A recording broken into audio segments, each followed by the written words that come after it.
2, 1. The Great Christmas Light Fight is on! Ho, ho, ho!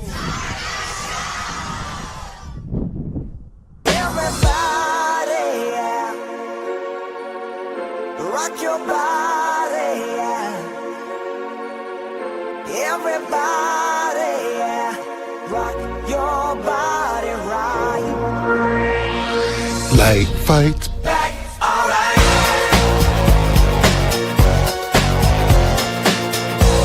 Hey, now, alright.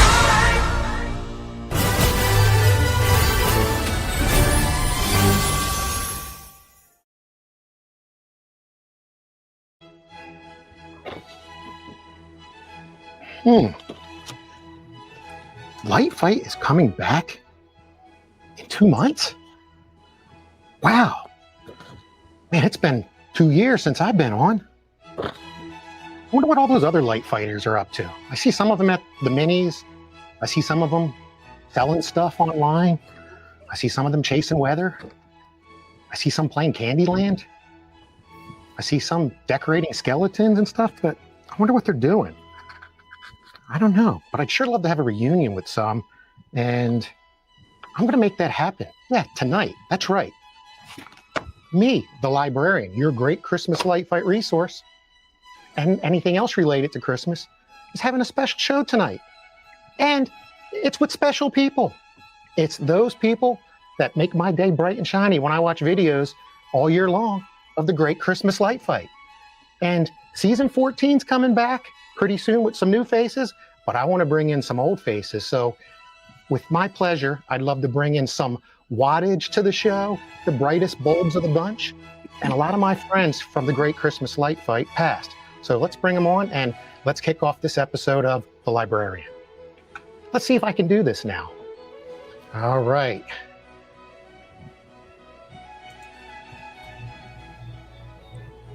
Are you all there? Yep. We're here. Yeah. I don't think I was in solo mode, so everybody got Oh, well, the first mess up. It's been 2 weeks. It's been 2 weeks. So, everybody, before we get started, got to kick my sign off here for my wife, Kim. The librarian is officially in. All right. So, I have a great show today. You can see a lot of great faces here on the screen. And I want to kick it off by going around the horn, if you will. Let's go around the horn. I messed that up. Let's do that again.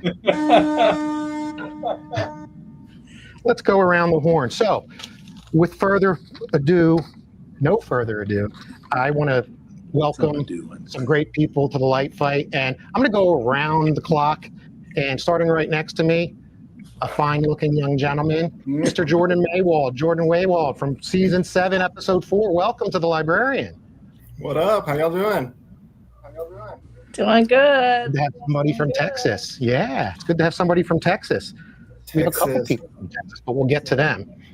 Hey, next to Jordan is somebody who's fairly new to this gang, but not new to Light Fight and not new to my episode, Mr. Henry Swenson from season 11. What's up, Henry? Hey, how's it going? Good to have you here. I like the Santa hat. Yeah, thanks for having me. And I was hoping you might have the big pumpkin in your bedroom with you, but I know that's a little hard right now. Yeah. Henry, thank you for joining. We're going to get back to you in a little bit, but really, I want to get to the next person in line, and it's two people, two super nice people. It's the Allisons. Daniel, hey guys. How are you? Thanks for having us. And your mom's hiding there off the screen. Duck your head and introduce yourself. Hey, good to see you. All right. It's good to see you, and we're glad to have you. And I know your husband wanted to join, but if you don't know this or not, it's decorating season in Florida already. And Daniel's dad is decorating. So yeah, we understand. We understand. We are multitasking. Right? He's multitasking. And next to Daniel is we got the king of Candyland, Mr. Brandon Brown, another Texan here. Welcome, Hey, Brandon. everybody. Hey, everybody. How's it going? Good to have you there. We saw Tiffany peeking a little earlier. Maybe she'll surprise us again and come say hi. Yeah. All right, we're going. Oh, see, she heard. She heard. See, you were worried if there were going to be viewers on the show. We got one. It's Tiffany. Yeah, there we go. All right. Well, good to have you, Brandon. We're going to catch up with you a little later. Speaking of catching up with somebody, a guy who's catching up with shipping lots of orders, who's not only a Light Fight alum, he's now a vendor to Light Fight fighters. So, Mr. J.R. Mattos, thanks for taking time out of your schedule and welcome from California. What's up, Brian? Where it's always sunny. Glad to be back on here. Yeah, it's been busy. I was looking for your show today, but I guess you took a break. No break, just packing boxes. Well, good. Glad to have you. I know we're going to talk about some fun things. And speaking of fun things and fun people, next to JR, we got Mr. Patrick Mach. How you doing, Mr. Patrick Mach? And nice hat there. I wonder where I got it. Not flat, though. I got Patrick Wilson from Texas. Oh, I didn't bring Charlie's HO3 hat. He says he's coming back soon. We'll see. We'll see. But welcome, Patrick. And we can't wait to talk about some of your new recreational hobbies, and we'll know what that means in a little while. Mr. Tom Stallings joining us from Florida, the Land Ron, O'Lake. how's it going? Palmetto. Hey, Palmetto. I know, but I had to say Land O'Lakes because I always thought that was just butter, but Nah, I said it the really same comes thing from when I there. was like, hey, is that where it's made? No. Wisconsin. Tom, thanks for having me. We're looking forward to catching up to what you've been doing since season 10. You're looking good there. Thank you. And if you didn't know this, Tom was messaging with Miss Taniya Nayak, and she said hi to everybody. So thank you. Oh, we're going to the right, to the technically challenged members of our team. We have the Slankards from season 12, Robert and Lori, out of one of my other places I lived, out of Oklahoma. Hello. Welcome. You're coming in like a tornado. All right. Good deal. We're glad to see you got the technology figured out, and it looks good. Just don't touch anything. We're not. Now, speaking of not touching anything, the next person touches a lot of things. I mean, in a good way, because she likes to take stuff and glam it out and deck it out. And she is the diva of Christmas, Michelle Cracklow from season 12. Welcome, Michelle. Hi. Thank Pinkalicious you. hat. You see that? Yeah. If you're not My connected Light with Fight hat's Michelle on downstairs. Facebook, maybe during a break you can get it. No, you're good. You're good. But if you're not friends with Michelle on Facebook, she posts a lot of cool stuff. I don't know how she has time to decorate for Christmas because she's always making crafts and home stuff and stuff for her grandkids. So we appreciate you coming into us from California as well. And that's pretty cool. We do have a nice mixture of folks around the country and folks around the season. So what I'm really trying to do over some of my next episodes, especially since we're getting into the holiday season, and I know it's going to be hard because people are going to be busy decorating, but I really want to try to bring back past Light Fighters like we're doing here. And I thought this was a great one to kick off. And we have some good representation both around the country, different seasons, and we also have a variety of winners and wonderful Losers! You said it. I didn't say it. Hey, fun statistics, since this is the library and it is a show related to Light Fight. If you did not know this, but I have said this before, there's always a misunderstanding or a rumor or whatever you want to call it, a perception that light shows don't win. Ironically, in all my statistical analysis, light shows win about 31% of the time. So if you look at our representation here, we have 3 Light Fight trophy holders and 7 non-winners. I wasn't coincidence. I don't know. But that's a fun stat. We'll talk about a lot of fun stats as we go. So speaking of fun stats, I wanted to get some stats about some of you contenders and kind of go around the room. And then I'm going to have a bunch of questions that I'll randomly pick out. And you got to love Chat GPT or Google Gemini or just your own skill level to come up with great questions because they come up with some good stuff. It saves a lot of time. Now I just got to get good at the images like JR does with all his graphics. But I do want to go around, and I'm going to pick them randomly and not in order. But I think we'll kick it off with somebody fairly new to the group. I want to kick it off with my co-partner on my episode and who's become a great friend, Mr. Henry Swenson. So Henry, you were on season 11, episode 6.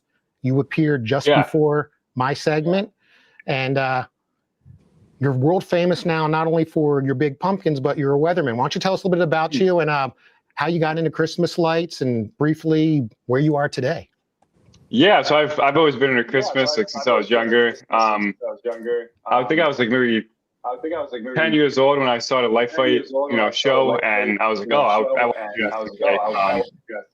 Felt like I started slowly adding to my light collection at my parents' house. So they let me put lights up, and it got bigger over like a period of like 8 years. And then I was like, oh, I think it's big enough to maybe apply for the show. So I applied, and then I got on the first application, which I was kind of surprised by, because it's tough to get on. Usually, I guess you don't get on the first attempt. That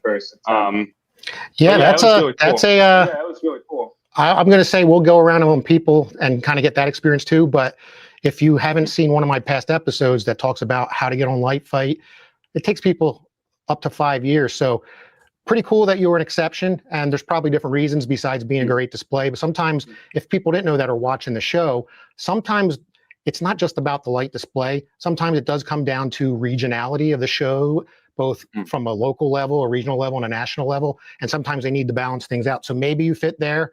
Maybe you also check the box on uniqueness with your pumpkin, and hopefully you can tell us about that. Matter of fact, why don't you tell us about that? Yeah, so about like the time I started doing Christmas lights, I do giant pumpkins. So in the episode, I was actually lucky enough to have a pumpkin, because not every year I get a pumpkin. I have disease problems, and sometimes the pumpkins rot. So to see when I applied, I told him I had a giant pumpkin on the show, which is like probably going to, I gave him an estimated weight of how big it was going to be, like over 1,000 pounds. So I think that like definitely helped. That was really cool having that on the show. Yeah, I think they look for something unique, and it was pretty cool. It was cool to see Taniya sit on it. And like I said, the following year, I had business travel up that way, and I reached out to Henry and got to go by and see even a bigger pumpkin the following year. And I did sit on it, but I didn't do the full pose.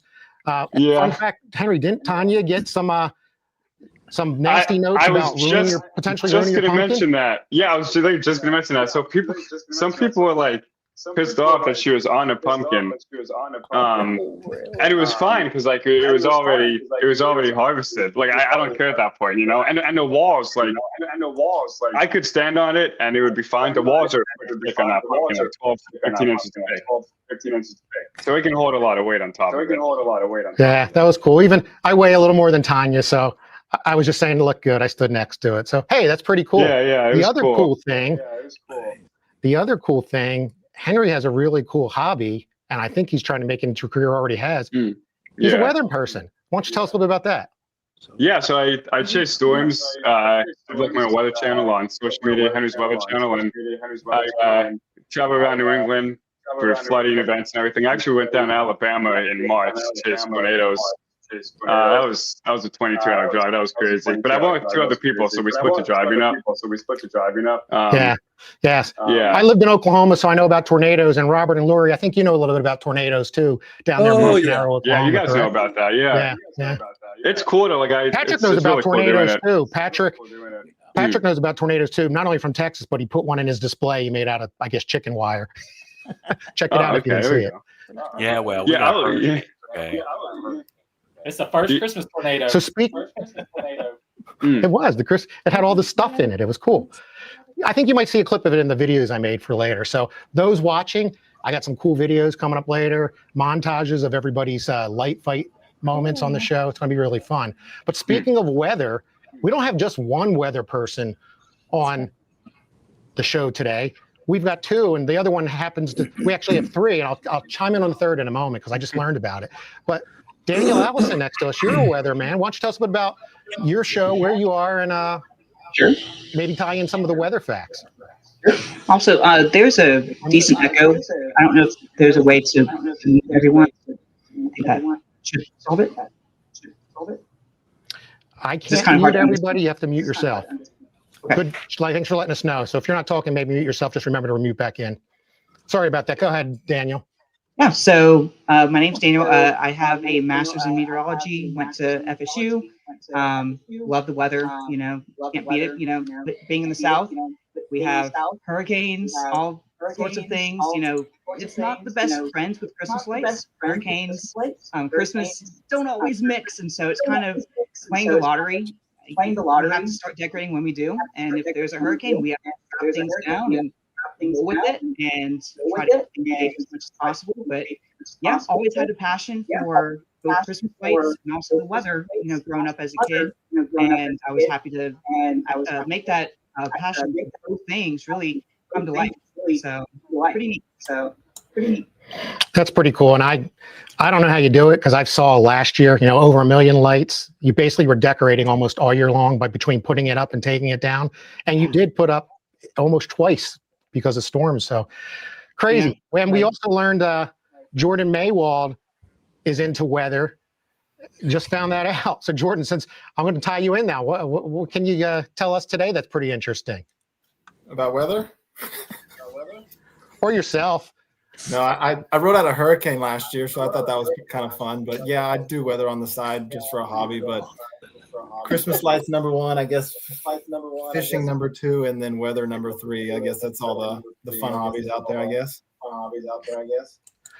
That's cool. And you put that you won on your logo. What'd you say? Did you put that you won on your logo? No, it just says award winning. It just says award winning.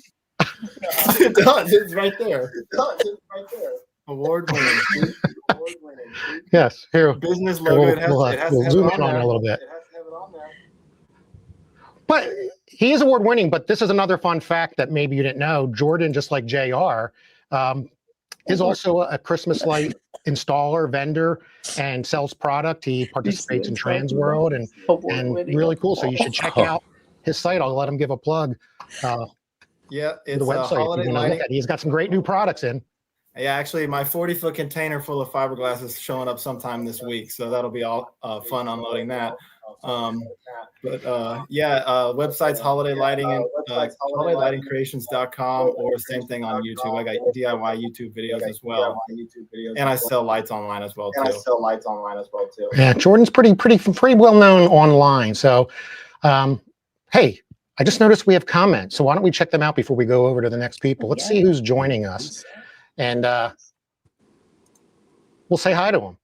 Aaron and Grimes. He says there is a bad repeat on the audio, kind of like Daniel was doing. It might be we have to mute each other. I was asking earlier. I'm still getting familiar with my software. I don't know if a mute all button. Brian. Yes, sir. You probably mute the slankards so they don't do it. And yeah, it's the slankard. Did you hear that, Aaron? It's the slankard, Aaron. Thanks for letting us know. This is old people abuse. And then because she wanted Patrick to have the spotlight, Natasha's watching from behind and saying Mrs. Mach is in the house. She's probably in the new house that's out in the yard that I want to talk about later. Oh, man. Thanks, Natasha. Thanks for letting Patrick hang out with us. Oh, here's a gentleman who's been on some of the YouTube channels, been on JR's show, Professional Triers, Devin Blanchard. He's up in the Northeast, Henry, if you don't know him. He does a display in his community. I believe it's in Connecticut or somewhere in there. It's moving though, so interesting to know. But he does a nice display. Good to know. Thank you for joining, Devin. Well, Natasha's saying weather does a live broadcast from their display every year. Oh, so Patrick's kind of a weather person. Somebody does it. Oh, that's cool. Yeah. Yeah, I would love to storm. Hey, if you're watching and have comments, continue to enter them. Matter of fact, I do have another comment here from somebody I know. It's Mrs. Kimberly Michael, and she misses you all. She's upstairs. Studio's in the basement, a little difficult to get down here, but she's listening in. Oh, miss you. Oh, here's a friend I haven't talked about, and a fellow past light fighter, Chris Burkett from season 5, episode 5. They were the original Holiday Outlaws. They had to move so they can continue to do their display. Oh, really? I think some people can relate to that, even some on this call. Wow. Chris, thanks for joining us. Another fun fact, I visited Chris's display when I was on a business trip as he was setting it up a couple years ago. And I learned this is the kind of a funny story. It was right before our episode aired, and Chris is a winner, and he had his trophy, and there was a picture of me holding Chris's trophy, and I had people messaging me thinking it was my trophy. My episode hadn't aired yet, as you know, I didn't talk about that, so I thought it was fun. Another fun fact I learned is Chris Burkett is very friendly with Brandon Gress from season 5, who he went up against, and they're friends today, and so is his mom, Lori. So that's kind of cool. That's cool. Thanks for joining, Chris, and hopefully your display setup's going well. Let's see who this is. William Morris, display husband. Michelle, is that for you? Thanks for joining. Wait, I gotta know. Jim Acton from Acton Christmas light display in PA. Look at that. Somebody's watching me that's local in Acton, PA. Cool. Thanks for joining. I'll have to look up your display. Maybe come check it out. Oh, we got another Mini at Sea person. Carl Fudala, greetings from the house on Hollybrook. He's been to he's been to the Flora Mega Mini. He's been to the Mini at Sea. He does a nice light display. And I heard he signed up for the next Mini at Sea. So if you want to learn more about that, look at miniatsea.org. That's right. Oh, it's fun. You should go. All right. I have some more comments in here. Continue to bring them in. But I want to get back to talking to the people that joined us today before we get to a video break. So why don't we go to Michelle, since she has husband watching. And don't forget to unmute yourself. Yeah. Or decorating husband. Is that, and that's what I understood. If it's, well, you'll tell us here. You'll tell us. Yeah, he is. Unmute yourself.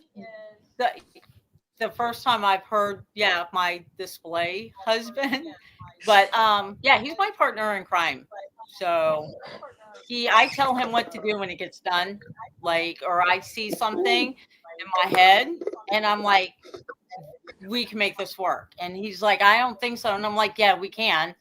And so we go through everything and I'm like, no, that's not what I said. Like, it has to be like this. So that's how that all came about. So, and I actually have some of Morris had a display in Arizona and he got out of it. And I ended up acquiring some of his pieces almost 12 years ago. And I still use them to this day.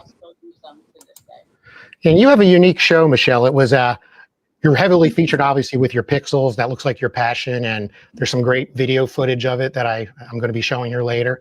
And it's really neat. We've talked about this before. More females getting into the hobby, but also more females not only getting into the hobby to support the display in some level, but actually programming, setting it up, buying the props, doing all the front work, and it's really cool. And you do some great work. So glad to have you.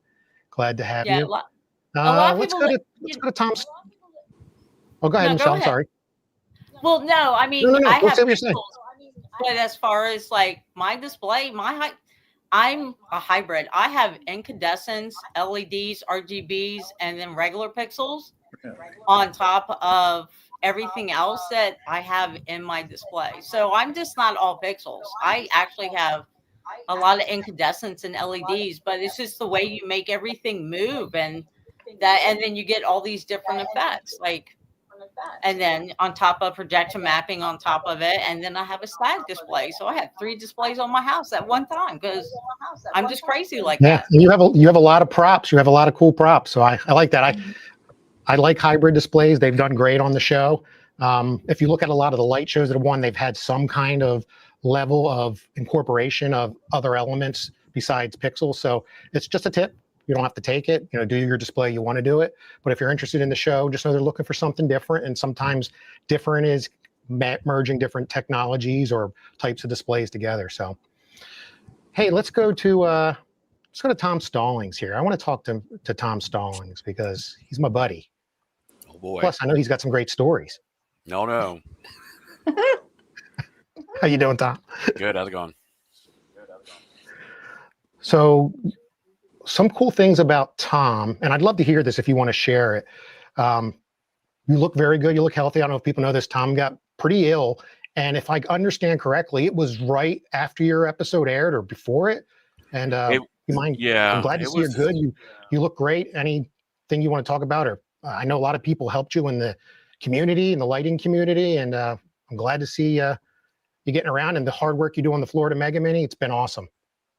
Well, thank you. Yeah, it was right after my show aired. I went to the hospital December 26th and spent 4 months. I had to go on an ECMO machine. Wife was called a couple times to come say goodbyes. You know, it was that type of situation.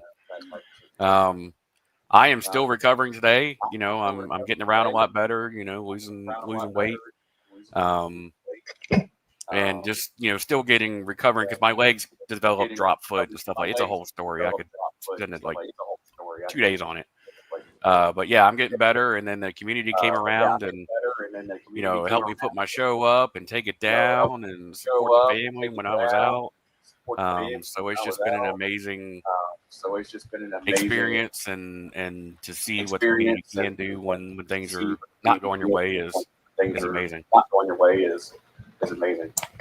Yeah, and I remember seeing those posts. It's before I really started communicating with you, and there were a lot of people, past life fighters included, and past vendors, regular old display people like many of us that helped out, and it was really great to see them come together. And they've done that before. Another light fighter, I believe it was Roger DeBolt up in, I can't remember if he's in Utah or where, but same thing. He had the same situation. If you remember, he's the guy who started his episode with a potato to turn on his light show. Well, he got pretty ill, and the community came together, rallied, and helped him out. So that's one thing. Once you're part of the lighting community and the light fight community, you're friends forever. So it's really good to hear. So glad to have you, Tom. We're going to catch up more when we get to some of the fun questions. Before that, we'll go to Robert and Lori because they're sitting there patiently. Woohoo! And I don't want them to feel like they're not just sitting on the ride at the Tunnel of Love. Woo! Robert and Lori, how are you? Where are you guys at today? And tell us what's Broken fun. Arrow, Oklahoma, on the couch. Yep. Uh-oh. You don't And just you're always sit on muted. the couch, right? Didn't I even see Robert was decorating already? Yes. I've got a fat squirrel I've been feeding it, which is really stupid. So I put up some lights yesterday and today to see if he's going to gnaw through them or not. Well, good. We're glad to have you. And I'm always looking. You're the only guy I know who at a mini, the Florida Mega Mini, as a matter of fact, gave pigs and cow blow molds out to Hey, we people to still take have a home on lot more airplanes. left. So Anybody needs them. yeah, you bought over like 200 cow and pig blow molds. So if anybody needs a cow or pig blow mold, Yep. reach out to the Slankards. TPI cow and pig and bear, teddy bear and penguin blow molds. And I know every time someone comes in my booth, because I've got them up there, I tell them, I go to these conferences, there's people I know would kill to have a blow mold cow or pig, because they really are rare, the ones I've got. It's just I have 50 of each. But Patrick's got them now. Well, I know somebody who does have it and actually went to a Goodwill store or whatever in Florida while he was at the Mega Mini to buy a bag so Yes, he can he fit cows did. and pigs in it. And that's Patrick Mach. So Patrick, Yes. welcome, and let's hear about a little bit about where you and some of your great new hobbies and things you got going on. So we got quite a bit going on right now. And you're We muted, have- I think. Am I muted? No? No. I'm not. You're good. Anyways, yeah, so we have a drive-through that we're opening hopefully this year. And then that'll be up in North Dallas, North Fort Worth area. We partnered with the Safari, so we're going to have a drive-through with the Safari theme. And then we still have our display here. And then just keep on going. We recently acquired an RV.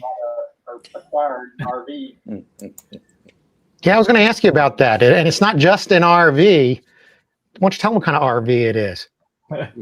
It is themed and looks almost exactly like the one from the Christmas Vacation, National Lampoon's Christmas Vacation. So Cousin Eddie's. Yep. Cousin Eddie's. Yep. Yeah, we know what you're doing. We saw the long hose. Something's full. You got to empty it out. Fun story. If you watch some of my old episodes, I was at the Ohio Mini, and I went to a place called Castle Noel in Medina, Oklahoma, and he has the real Cousin Eddie's RV, and he had a fun hose there where I got to pretend I was emptying the SCHI. You know what I'm talking about. I'm a family-friendly show, and the reason I bring that up is because the next guy to me, he is a family-friendly guy, but I've watched his show, and sometimes the language gets a little out of control. Mr. J.R. Mattos. Woo! Yeah, How's it going, JR? we try really good to not say bad things, but that doesn't happen. Professionally, right? Yes, we professionally try to be good at it.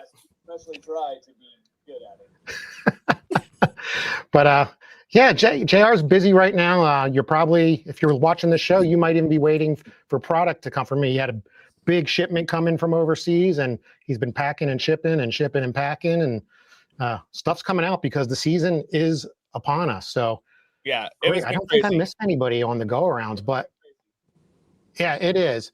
I'm going to check in the comments in a minute, but I am getting some information from management over here at the library. Some breaking news. Let me interrupt the stream a minute and bring some breaking news. Hold on one second.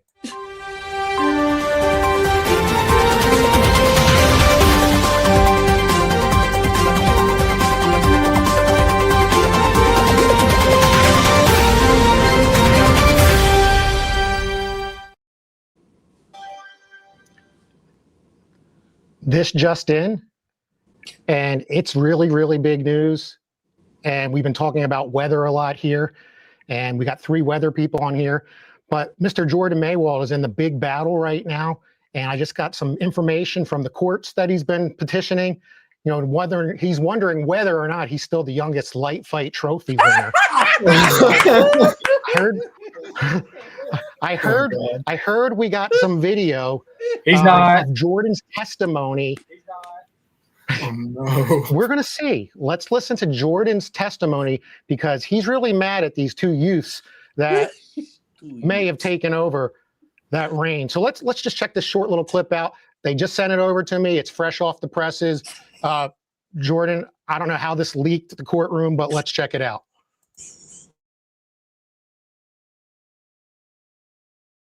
That you are the youngest light fight champion ever. Congratulations. Good job. The 2 youths. To what? What was that word? To what? What? Did you say utes? Yeah, 2 youths. What is a ute? Oh, excuse me, Your Honor. 2 youths.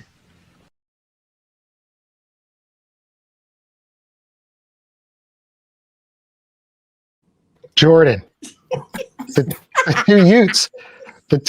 Sorry, it looked like it bogged a little bit there, but it was just sent fresh over. But Jordan, the 2 Utes from season 12, the Blasco family, who was up against the Slankards. Which, matter of fact, I was rooting for Robert and Lori, but as soon as I saw the young kids, you were in trouble, my friends. But Jordan still disputes, and if you do Google it, who's the youngest light champion ever? It does say Jordan Maywald. And the caveat is there were parents involved and they weren't 18 years old like you're supposed to be. So that's what he's going on. Jordan, I hope you win your court case. I already won it. Hey, all right. Thanks for entertaining me there. Felicia said so. Felicia said That's so right. when I asked her. That's right. We heard her. Felicia said so. That's what counts. That's what counts. So I want to check on a couple comments. And then I'm going to get into some questions that we can go around the horn on. But let's see what new comments we have here, or just people saying hi. Hey, Brandon Reavers joining us from Ohio. Woo. Sorry he's late. He says he's cutting hay. Cutting hay. That's not an excuse you hear every day.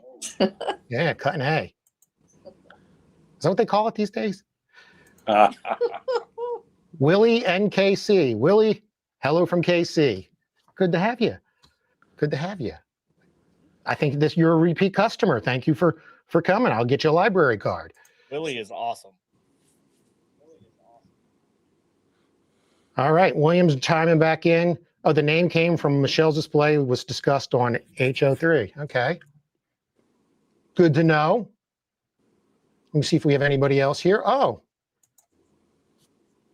another friend joining who just went to the Ohio Mini as well from West Virginia, Monty Small. Monty, thank you for joining. yeah. Monty is somebody who I conned to go buy a blow mold I was after just we gonna ate say that. food at the Mini.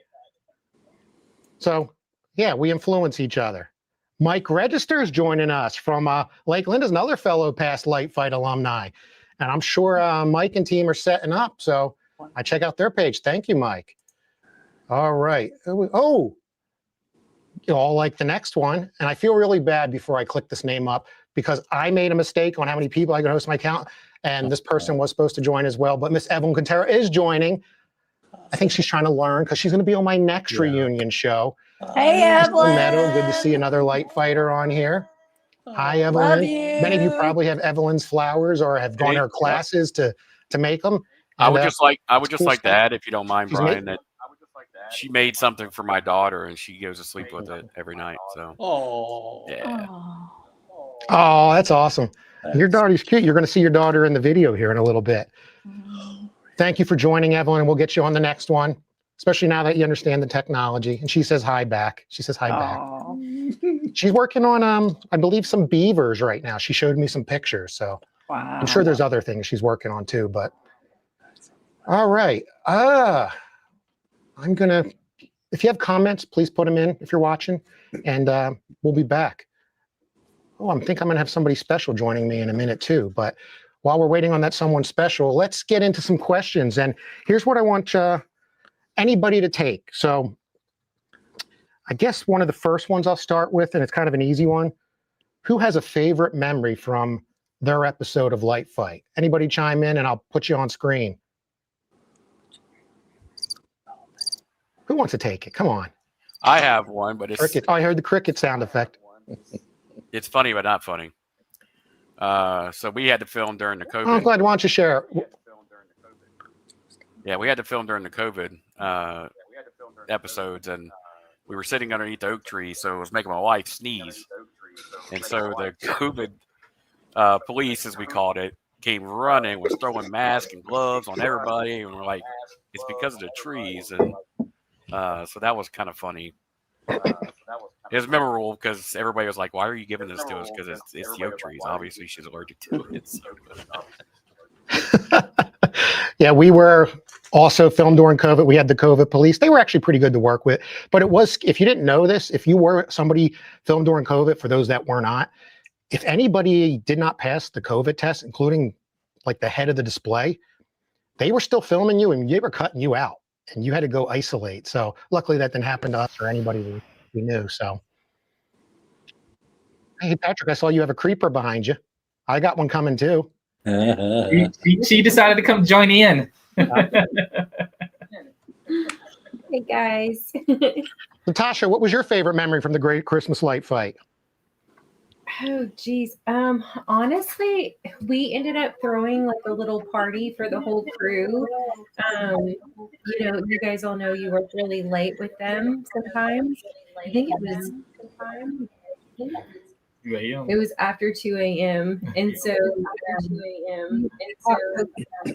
and all this stuff and hung out with them and kind of had like a little mini party. They would also That's awesome. Speaking of parties, I got a party here too. Woo! She made it down into the library. Hey, buddy. Kimberly Michael wearing. Jordan, do you recognize the shirt? I don't know if you can see it. Here, I'll put us on screen. You gotta put it up bigger. I got so much scrolling going on here. Oh, you can't quite see it. Disney World. Jordan, I know you own one, but you're picky. You won't at the Florida Mega Mini. Jordan came and we were his chauffeur, and Kim brought matching shirts, although she got his green. And Jordan's picky. He's appreciated, which I get, but he will not wear it. So one day you'll wear it. I know you will. Hey, I saw it today. He's still Brian. Still Brian. But yeah, Kim got me this the librarian plaque, which I talked about. So this is the first time she's actually come down into the library. Oh, Camera's over here. well, it's in the basement. Yeah, kind of like Tom was talking about, if you saw in our episode, Kim has a disease called ataxia, which attacks a lot of her motor functions, and it's made it harder for her to get down and around the house. And I didn't know she was sneaking down, or else I would have helped her. So trust me, I would have. Priorities. All right. Anybody else have a favorite memory, or anybody have a bad memory from Light Fight? We worked. We worked right up. Want to say we worked right up to the very second when I kind of misjudged how long it takes to plug in hundreds and hundreds and hundreds and hundreds of cords, and we worked right up till the last second, and they had to have caught me saying it's a disaster. It's going to be the worst. They'll be talking about this for decades. We had to do the same thing, Robert. And then also too, if you go back and watch all of the B-reel where they show us like working on it, that's real. We were still working on it, and they were filming it. Yeah, I know. That was one of the things I talked about on the application process for Light Fight. That once you get on and you're filmed, you're probably if you can't make the deadline, they're still coming out, and you better have something turn on. Yeah. And then two, everything's not going to work. We had stuff that didn't work. I actually fixed it in between the 2 days that they were here. And if they don't edit it out, you're never even going to notice it. Just you notice it. So it's just some tips. Yeah, we had a trick we were trying to play on Taniya, where when you pulled the whistle and the smoke came out, the lights were going to turn on and then turn off. And then we had an animation where they started talking with the lights off. And as soon as the lights went off, Tanya was like, "Don't worry, this happens all the time." Cool.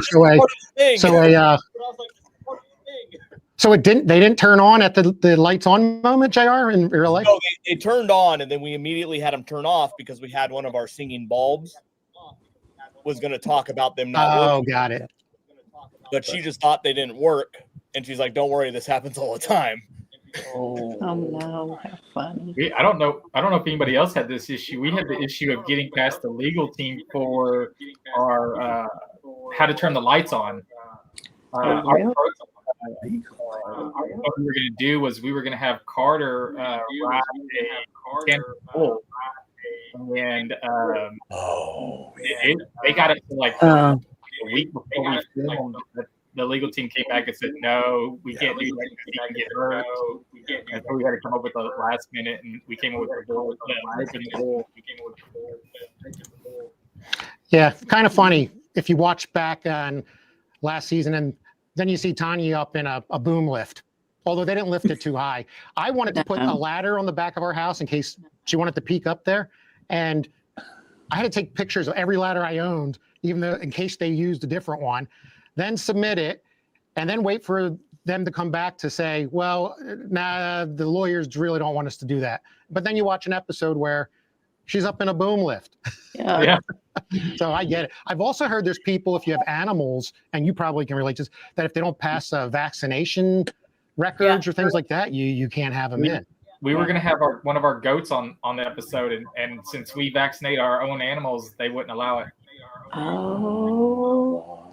So I guess that's a tip. I know there's people out there that have other large properties that are on farms that are probably in the same boat. So if you didn't know that, there you go. Some additional tips. How about you, Brandon? Anything happen in Candyland when you were out there? Oh, you're muted. There, I got it. You're muted. Yeah, it was here in Texas. It was like one of the coldest days ever when we filmed. And it was probably like 28 degrees. And oh God, that's cold. I had that awesome Candy King outfit on. It was just super thin, like a Halloween costume. So I froze my butt off the whole time. And of course, I couldn't wear a coat because I didn't start with a coat. Yeah, they talk about show continuity, and I think it was JR or somebody was telling me before, somebody didn't expect it to be so cold and pick these outfits, and you can't just throw a coat on because they need all the video to be able to be edited. So yeah, you were stuck with King Candy, but the rest of the family got to go inside. I was outside the whole time. Well, another cool story you have, Brandon, is, and I don't know if anybody else has this, you were, I think, in season 11, you were the last family film, so you got to have the That's a Wrap party Yeah. with Tanya in this case, and they had the cake and Walmart just hung got out a with the cake. crew and all that stuff. Wow. Yeah, that was pretty cool. I mean, they had a cake, and we took some pictures, and that was it. That was the wrap. pretty quick. So. Well, it's pretty cool because in mine and Henry's episode, we had the Manfrey family who did the light show out of Dyer, Indiana, who also he was a presenter at the Indiana Mini. They were Italian family, and in their episode, they show them eating all this great Italian pastries. And then when it came time to film us, I wanted to put out a big Philly spread with soft pretzels and cheesesteaks, and I was told I couldn't because of COVID. So I don't get it. You had cake, I had canola. It must because I didn't want to do dessert. My daughter did make the crew some cookies right at the end, and they ate them. So that's weird. When they filmed mine, the crew had to eat in their vehicles. They weren't even allowed to be around us. When they stopped, they had to go straight to their vehicles and sit. Yeah, along those lines, Tom, we had a closed set. So obviously they barricade things off in general just for filming, depending where you're located. But every crew member came in their own car. So even though we couldn't have any guests for our filming, there had to be 50 cars, and they were all every staff member. And then obviously they had to use the porta potties outside. However, the one when they had to bring them back for the filming of our trophy award ceremony, they didn't show up, so they had to come inside and they had to get approval for that. And also the day of our main filming, it poured so bad there was no way they could do our interviews outside or in the garage. There was hail coming down, and they got permission because we passed the COVID test to do our interviews inside. So we were one of the first COVID families, if not the first, to be filmed back inside, for the interviews, which is what they normally like to do. Yeah, for mine, I don't know if Henry, do you have any fun stories? You've been quiet up there. I'm sorry, Tom. I was going to say sorry. I think there's a lag, so I start talking. No, go ahead, Tom. I finally hear you.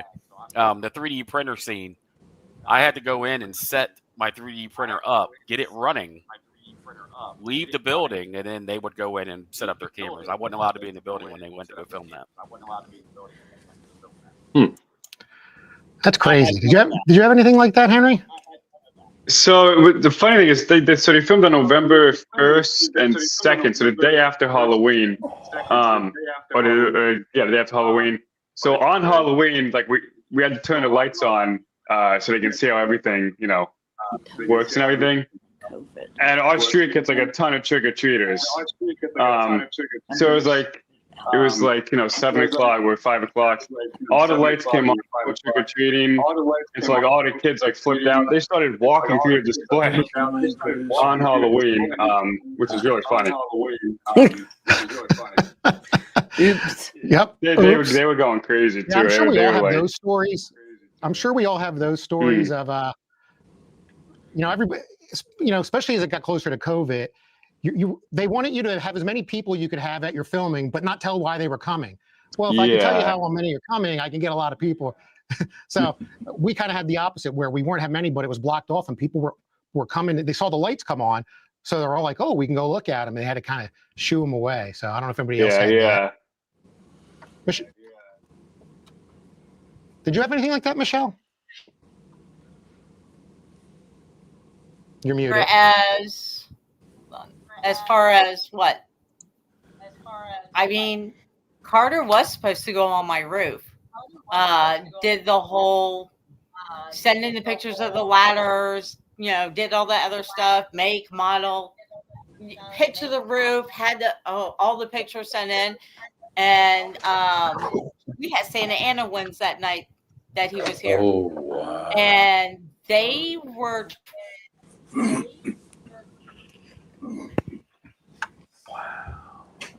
Oh, Michelle just froze up. Uh-oh. Is it Michelle frozen, or can you see me? Us to go on top of that There roof. she goes. So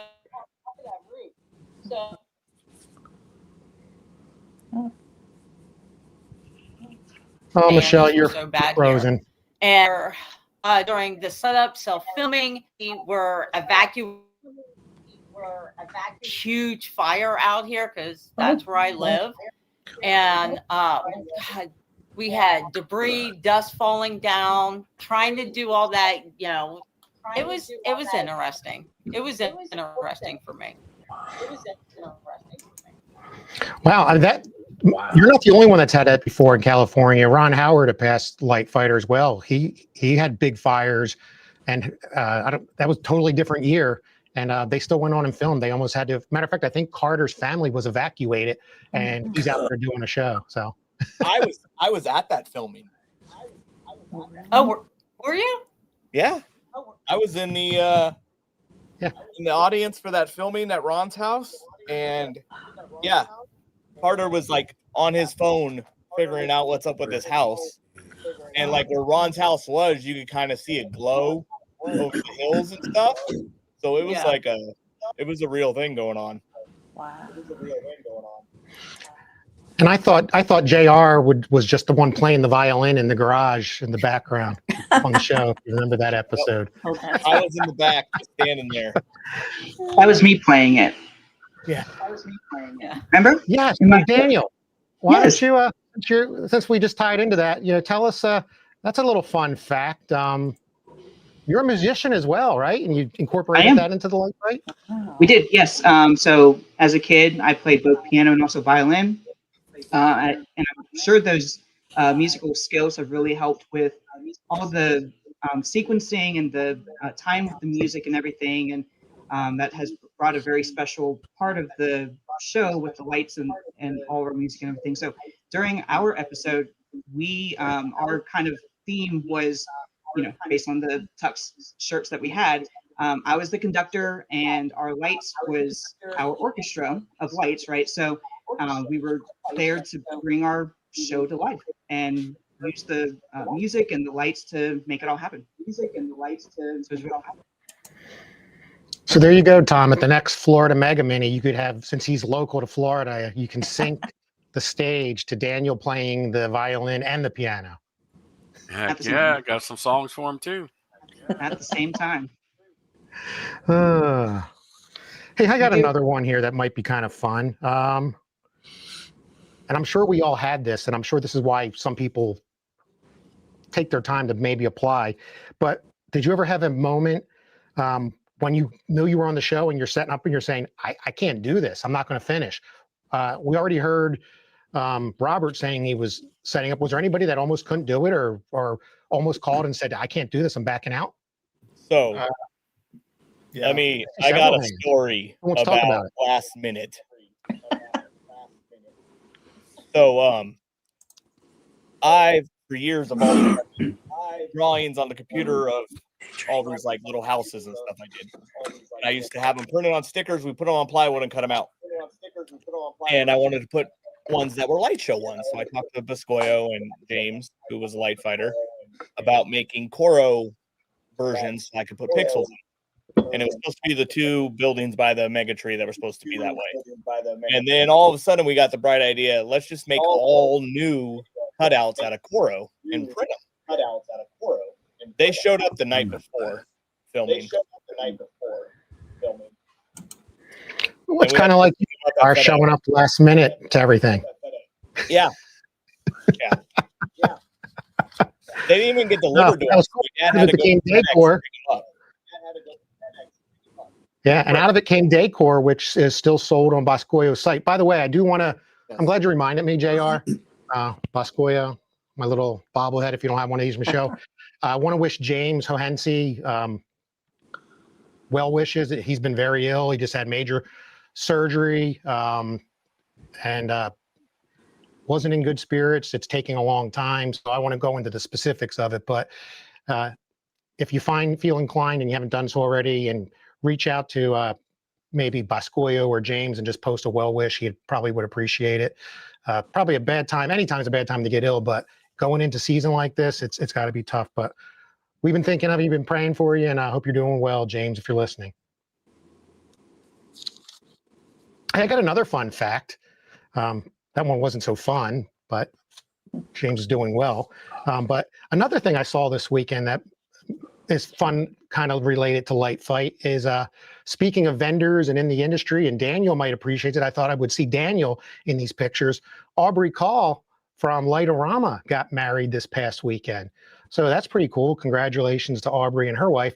And what was Her husband. when I first saw the pictures, I thought I was looking at pictures from a mini, because everybody in the pictures was people from the light show industry. So Tom Betchord was in the pictures, David Peace was in the pictures, Jordan Nash was in the pictures, Larry Calvert, I believe, and there were probably others. But anyway, kind of cool. I wonder if they had a light Aaron show. Duffy, And I Aubrey's wonder if it was husband. Pixels or Lightorama. Yes. That was kind of cool. Lightorama does support Pixels, by the way. Just saying. It's okay. Yeah, it does. It does. It does.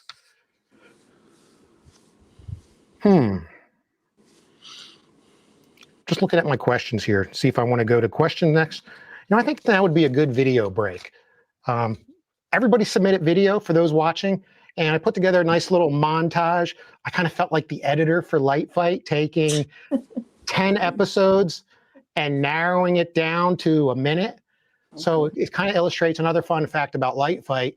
They film hours and hours for 2 to 4 days, just depending on when you were filmed, and 9 minutes make it. So a big change is coming for season 13 that airs later this year.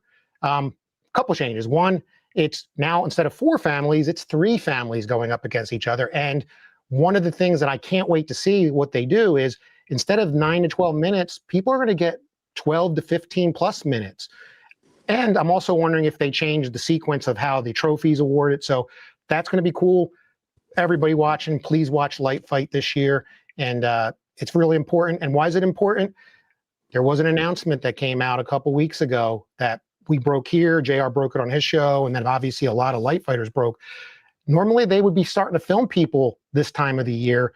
And for various reasons, they're going back to the way they used to do it, which is filming right before season. I'm sorry, filming in summer, then airing right into the season. So it's going to be challenging. Anybody have any comments on that? Like pros or cons? Anybody have any thoughts on if you would have preferred to have been filmed that way, or did you like how it was done with the year in advance? There's just no way I could do that in Texas. No way. Too hot. Nope, we couldn't. It's way too hot. I that time definitely of get year. The ground is just so dry that to get stuff into the ground, I mean, we already have to like use drills and do all kinds of creative things just to get stuff into the ground. That would be miserable. Yeah, I do think it's going to be a challenge. I went to a filming in season 3 that did it that way, and it was Everybody's hot. gonna be in shorts. Their display was set up. The trees were still filled with leaves. Grass was growing. Yeah. It looked great on video, though. And then I believe they left their display up basically from August till they took it down in February, March. So it's a long time to keep your display up. So that is going to be a challenge for them. That's tough. I'm wishing them luck. And whoever's applying, if you're applying for season 14, please do it. It's going to be a great experience. And I want you to be a guest on the show here. I want you to be a guest on the show here. That way. I would have never been on the show if they didn't change the rules, because our orchard actually had apricots when they wanted to film. And I'm like, oh, we're picking fruit. We can't put up Christmas lights. Yeah. I mean, and with my HOA, Yeah. I think it would have been a lot harder. There's just no way. Yeah. Because I was It told takes no for 4 years. 2 months for me to set up. Yeah. So I think that's the set best it thing up, we did. have them Yeah, film, Michelle. take it down, and then do Christmas. Like my HOA, I'm like, and unlike I know a lot of people get these large crowds and everything after they air. I already had really large crowds to begin with, so I really took a chance. Saying yes that I would even apply for the show, and so I didn't want to put my neighbors through all that any more than I would. I wouldn't have done it if they were going to do it like this now. Yeah, Michelle, out of curiosity, since you bring up a good point, if you could just give me one piece of advice for somebody in an HOA, what would it be? Work with your neighbors. Talk to your neighbors constantly throughout the season. That is, to me, I think is the golden rule. I check in with my neighbors before, and I'm talking the whole street. I check in with everybody. Is there anything that I should change differently? They have my phone number. Please come down and talk to me.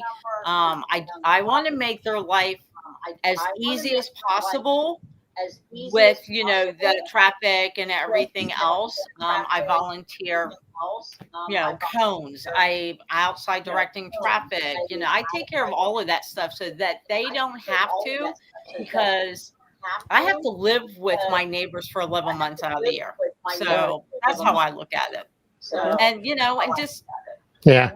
stay on top of it. That's what you have to do. Then if you're really lucky like me, you'll have very supportive neighbors, because I'm always talking to them. Is there anything I can do to make it better for you?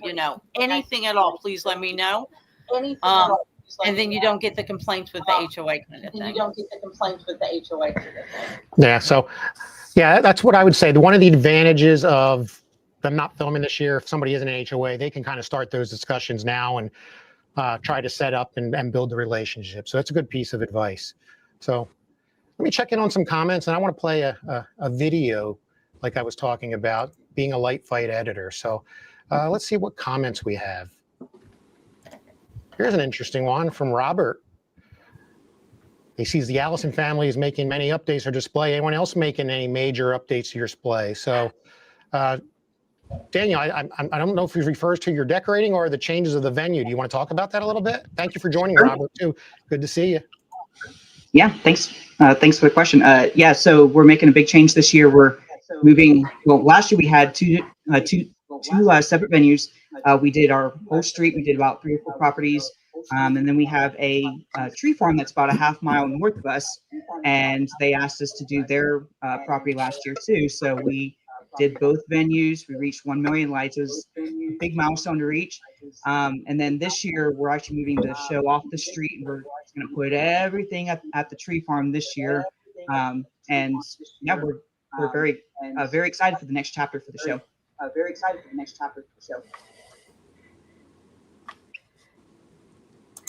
Yeah, we're looking forward to it. Follow Daniel's Facebook page. You will be fun to see all the updates. You get lots of updates. You get to see what they're doing. And like I said, his dad's out there decorating now, unless it's dark. Do you decorate in the dark, by the way? If it's done safely, yes. Right now, we're putting up all the mega tree frames at the tree farm. So that includes many screws and electrical tools and stuff that we don't use at night. But once we get to the actual lights step, oh yes, we're gonna be doing stuff during the day, and then we'll do those at night until the coyotes come out. And yeah, it's fun. Coyotes. Wow. Who has to worry about coyotes? Pretty cool. Hey, I want to break things up here a little bit, and then after the break, we'll get back to comments, but I want to play a fun little video from everything you submitted. So I will say, I really appreciate what these editors do, because it's a lot of work picking what you need. So to put it in perspective, for those that do a light show, whether it's with Lightorama or X Lights or some other program, putting together a video, besides getting the footage, which obviously the light fight editors have it all, but when you're doing something like this, it's like sequencing a music sequence for your light show. So it takes, 1 minute of music usually takes roughly 8 hours is a rule of thumb I've heard. It takes a lot to put this video. Michelle does it faster. But anyway, my point is, it's like programming a sequence. So let's check out this quick video. We'll come back, talk about it, and we'll catch up on the comments. There's a lot of comments. If you have comments, please put them in. We will get to them. If you have questions for any specific light fighter, get those in. And if you haven't done so already and you're watching on YouTube, hit the like button, hit the subscribe button, share the link, share the page, check out the other videos. So let's go to the videos and let's watch a 2-minute video that I'm calling Hype Video Number 1, because I couldn't come up with a better title. So hopefully it's not boggy, but we'll see. Here we go. Check it out.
Hey, she liked it too. I'm clapping.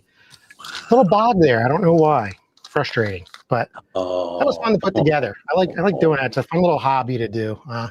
It's hard though.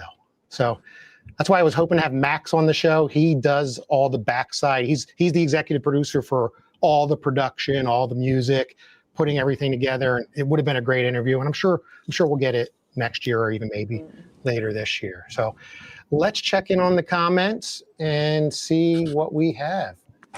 And JR, you're gonna have to make me get one of those Stream Deck things so I can stop using a mouse. Monty has a question.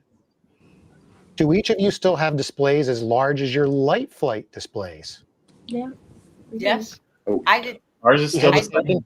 I think I would say mine's probably it's growing. It keeps getting bigger every year. So Yeah, we grew just a little bit. I think I it is. had to sell mine because of obvious reasons, but if I were still in it, my goal was to cover the entire 4 acres, which I will get back there one day. Wow. I will never do that roof again. I can tell you that. Never. Yeah, we like- got a Put Lori up hit there. by a lady rear-ended what 2 or 3 weeks December after we 23rd, filmed, yeah. and messed up his shoulder and his neck. Which is a good excuse, but I still. So it stayed up there, and then the squirrels ate them, and so only half of it came on last year. So this year it's all coming down finally. Yeah. We're gonna do something different. I don't know. Yeah, I moved away from the orchard, so I don't have as much room. But I do think I put a lot of stuff in a smaller spot. Not as much as I had, but I got a lot going on. It's different every year. Yeah, mine Yeah, I'm is sure there's a lot of us that I'm sorry. I'm sure there's a lot of us that also have the other opposite scenario is maybe your display didn't get bigger or smaller, but after you aired, you wish the display you did the following year was the one they filmed. Anybody have that? Yep. I got a donation like the year after they filmed. There's a guy in a town over that did lights, and he had like 3,000 lights, so he donated all of his lights to me. So the year after was actually like twice the size as when they filmed. Yeah, and we weren't able to get. Yeah, I had a lot of cool new props that I wish were afterwards. Is that you, Patrick? Yeah, I was saying we weren't able to get our synchronized portion of the show put up for the show, the actual show. So we were able to get that up after they filmed, and then also for the following year. So you couldn't tell that it wasn't missing in the show because it wasn't there. Yeah, that was my point with the editing. If something's not working, they can work around it. So, yeah, that was a fun question. Thanks for asking that, Monty. Hey, along those lines, so I said maybe you wished they would have filmed another year of your display, a different year. Does anybody wish or feel they would have done differently if you had a different judge? Anybody want to take that? I do.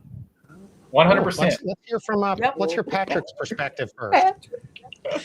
Patrick. If whatever you want to share. I mean, obviously they're both great people, but why do you feel? I just think that, well, you probably say it better, but I just think that she would enjoy the stuff that the effort we put into it more than Carter did. Even though we did have the city of Carter, it just seemed like Taniya would have more of a better experience in our display than Carter did. I definitely think the different judges gravitate towards different things. Yeah. And so, but we still don't regret it. I mean, we had fun, but I do think they gravitate towards. Yeah. Talking to him, we kind of understood. Well, for those watching, Natasha, and I'm sure you guys can confirm this. You don't know who your judge is when you get picked. However, about a month before you film, when you have the rules call, they do tell you your judge, so you can kind of tweak your display if you want to go towards the tastes of the judge based on your past viewership of watching them.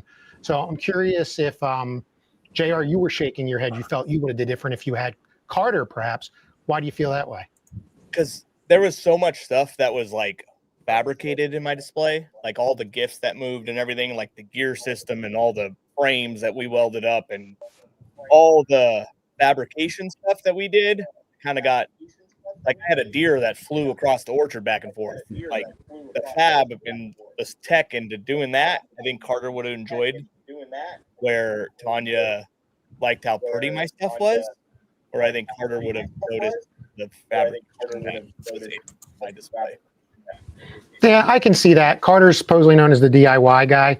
I've also heard many of you maybe know the Miranda family from season 7 Light Show. If you don't know from there, maybe you saw their Wicket video went famous viral last year for their Light Show. They said they had Carter and they thought it was funny. They thought he would have liked some of the things you were talking about, and he was amazed at the number of zip ties. So you just never know. You just never know. No. Yeah. Let's check on here. DIY. Yeah, I wish we would have done more DIY once we found out we had Carter. We kind of thought that the street signs that was so unique, like the city limit signs, was going to be something that he would gravitate towards. But he didn't have him as a judge. He gravitates towards pixel,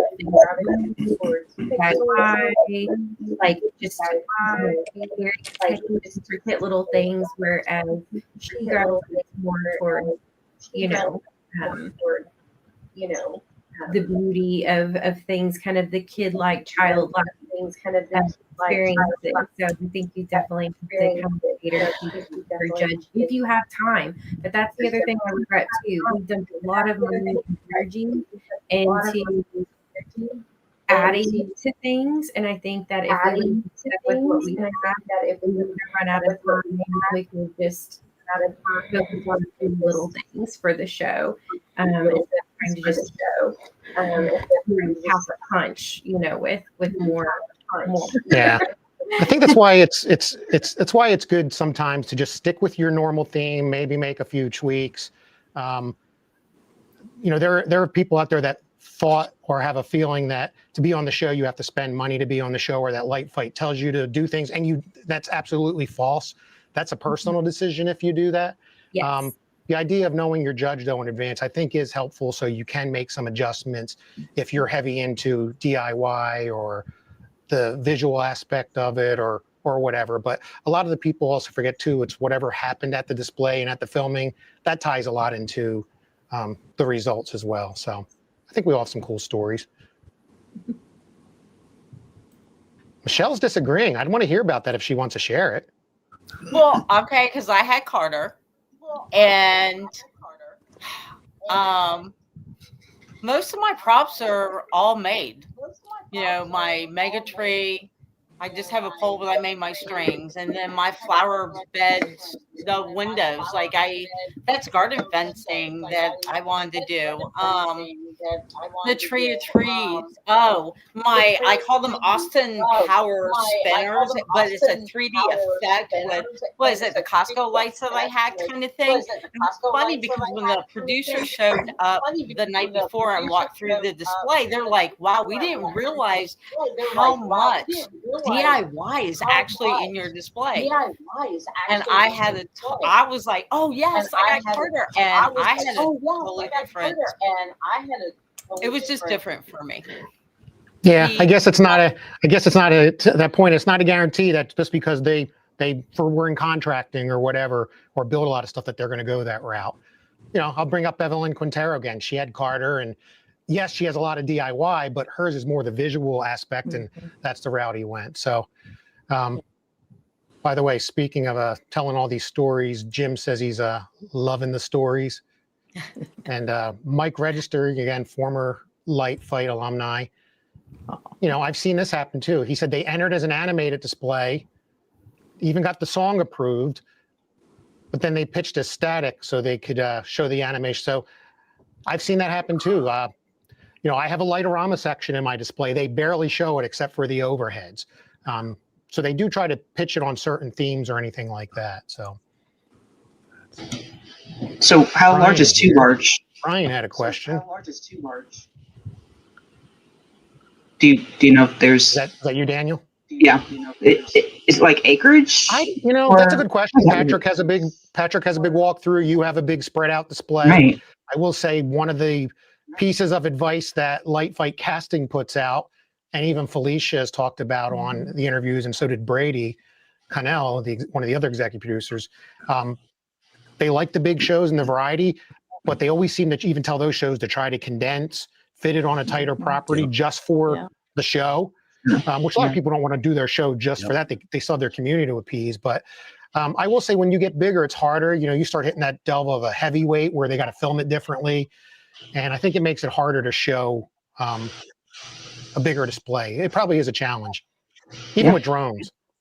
That's true. Yeah, because ours is like 3 to 4 acres, and we're getting a lot of feedback. So. Sorry, I popped this comment up prematurely, but yeah, I seem. I'm sorry, Ryan. We got some bogging. We got 10 microphones open. Haven't had the issue before occasionally, so we'll try to get it fixed. Curious where you're watching too. I do know on Facebook there was a issue with StreamYard, which is a platform we use, and tying into Facebook today.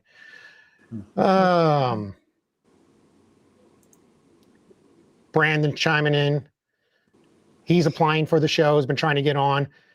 And if they're filming in July, he's not going to have any extra goats to weed all the grass down.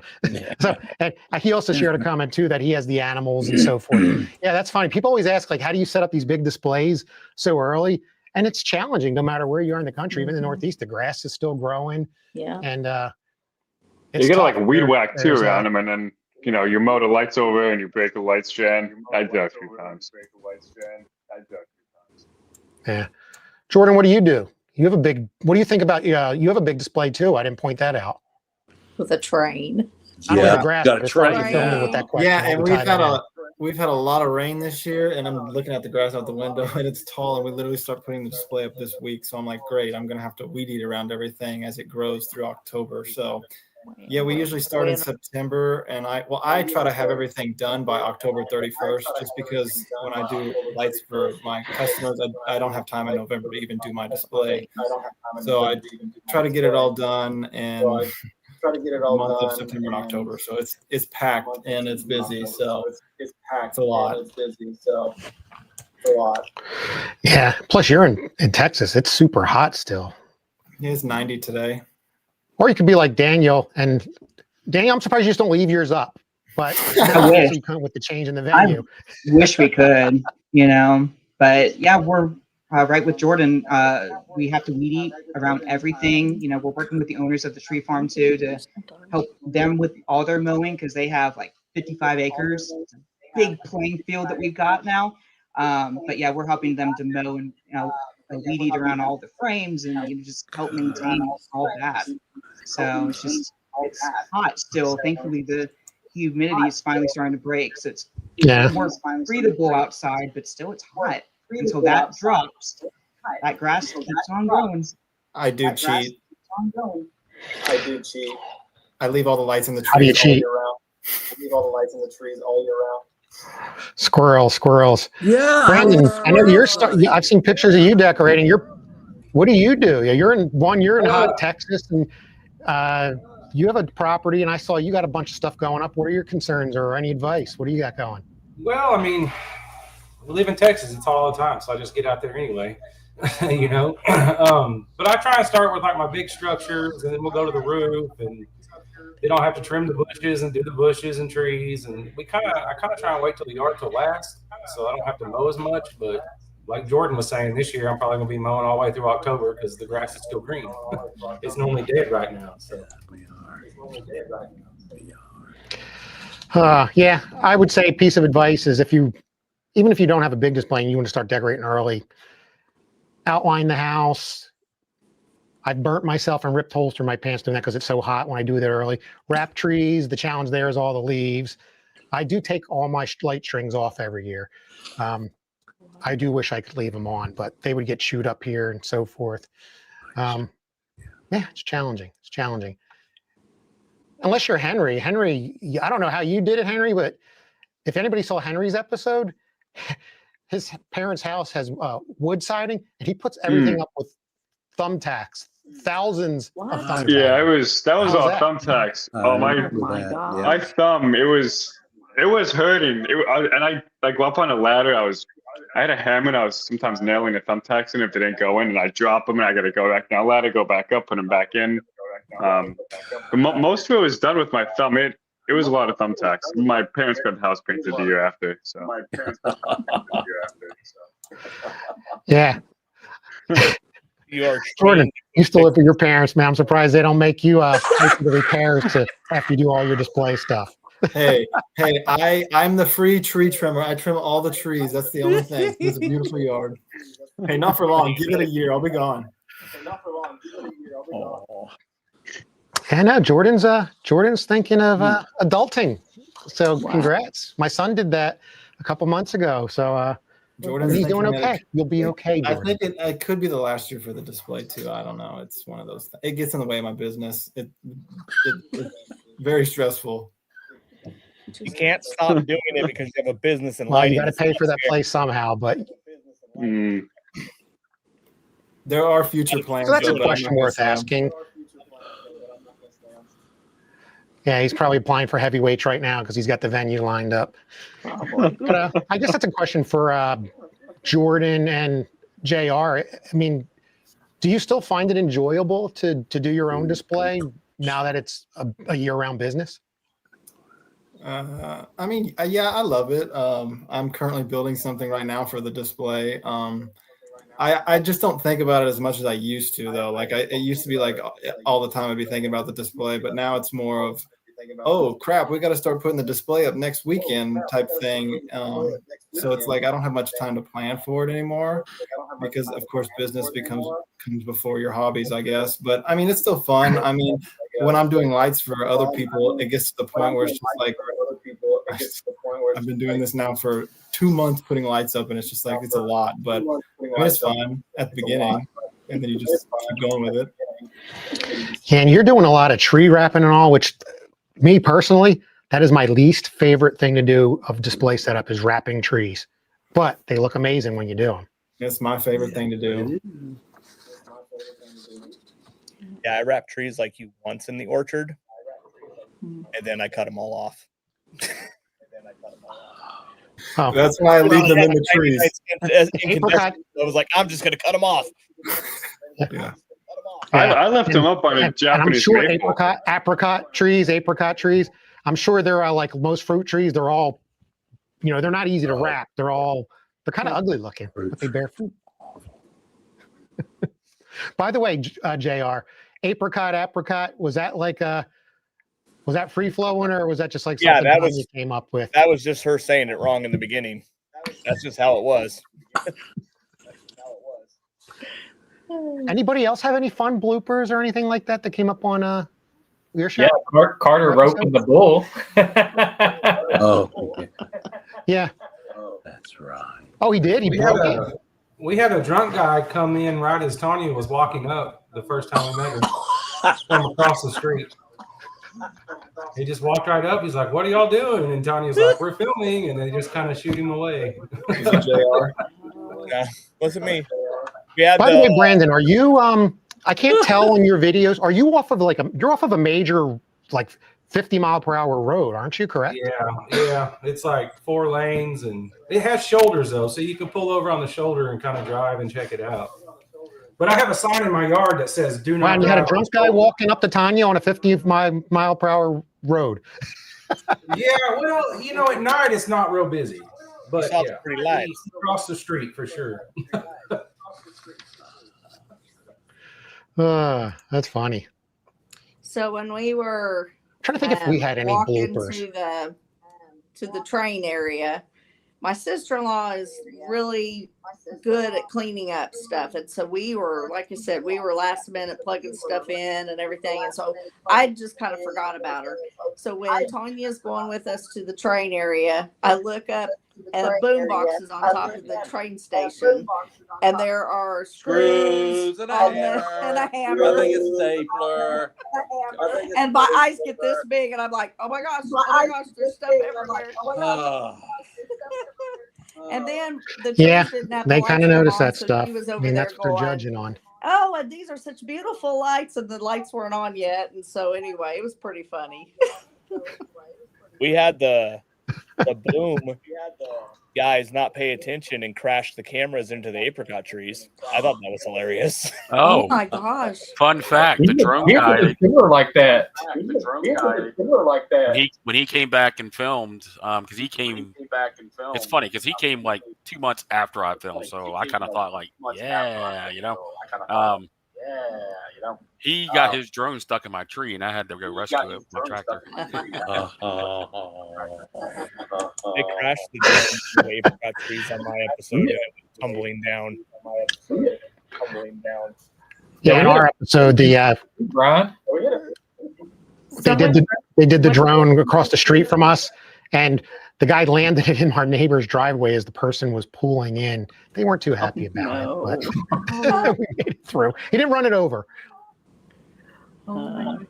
Well, on our backside of our property, one of the crew members, they opened their door. They did something weird next to one of our trees. I think they backed into our tree because it was like a whole shattered window on the ground and on the tree. They just backed into it.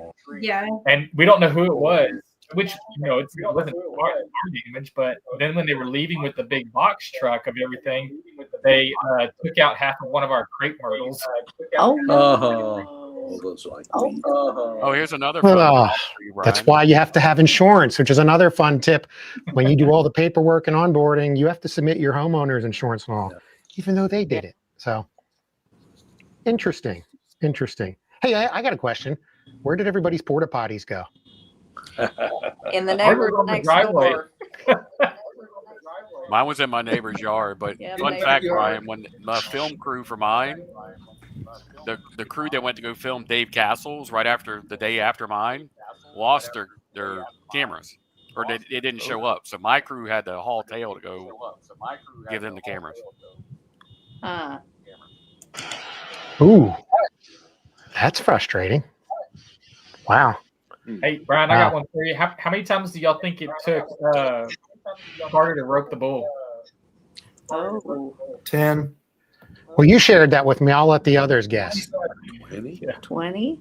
20? I bet he did it first try. I bet you never did it. And they faked it. Oh yeah, it took like 10 or 11 tries.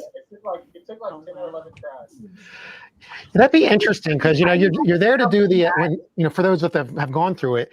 When you do the lights on, even though it doesn't usually turn on most of the displays, they still try to time it so that the judge is like, "Wow, I wonder if that threw any kind of like it would be interesting how they did yours. Like, was somebody gonna click it on once they got it around, or is it totally filmed separate, Patrick?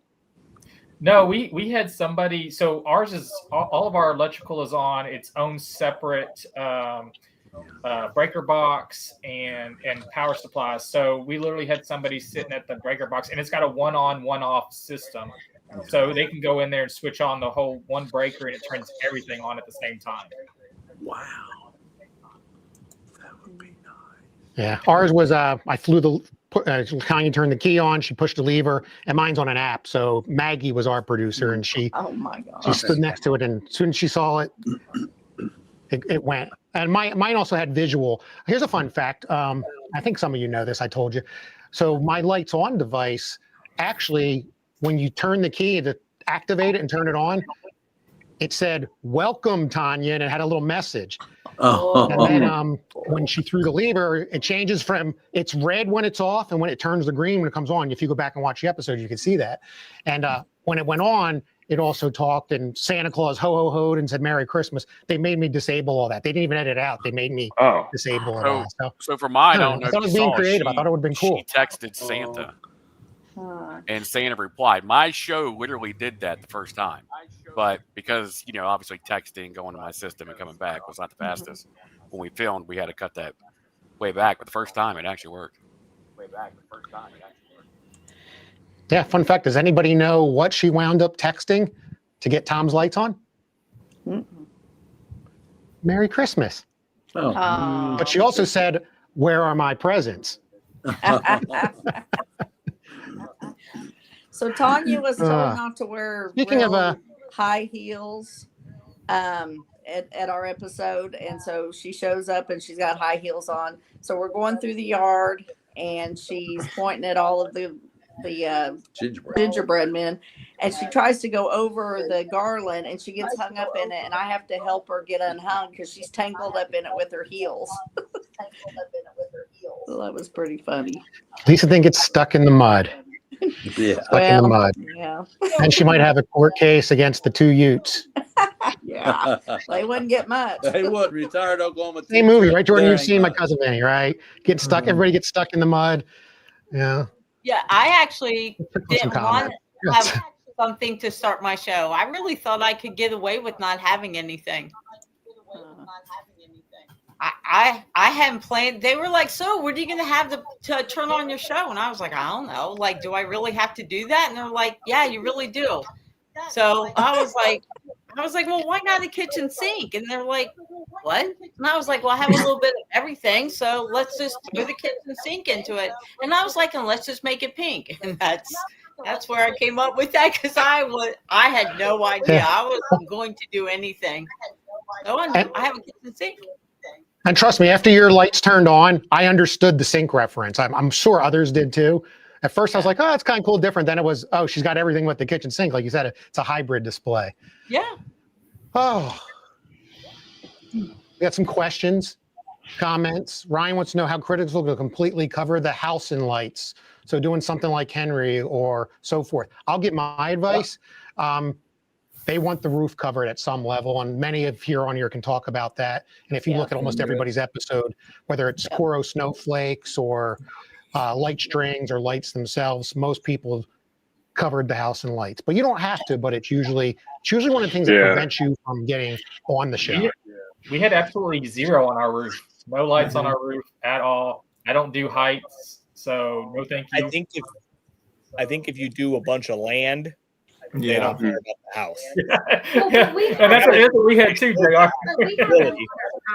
Yeah, we didn't have the front. We had the whole front blanketed, but not on the roof. Yeah, we had them on our house, just not on the. But they that was one thing they did say, because we were only in this house for like 2-3 years before we filmed.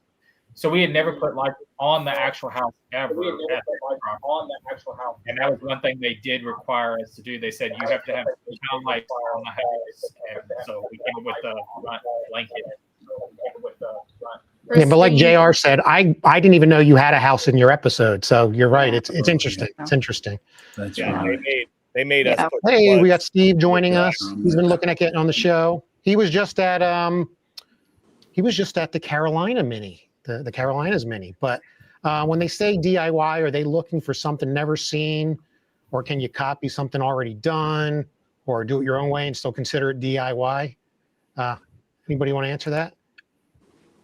You can do whatever you want. I mean, DIY is DIY, but I think DIY is building it yourself. It doesn't matter or your own spin on it.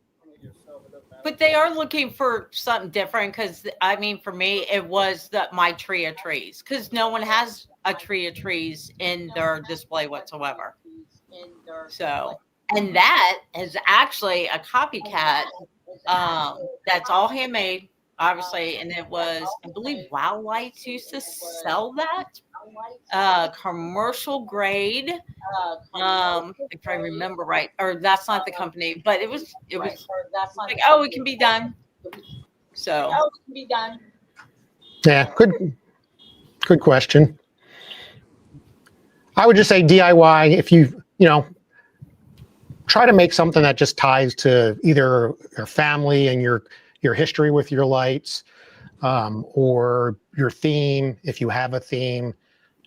It doesn't really matter if it's been done before. It's going to look different if you put your own spin on it. So, speaking of DIY, and we're into the show pretty far.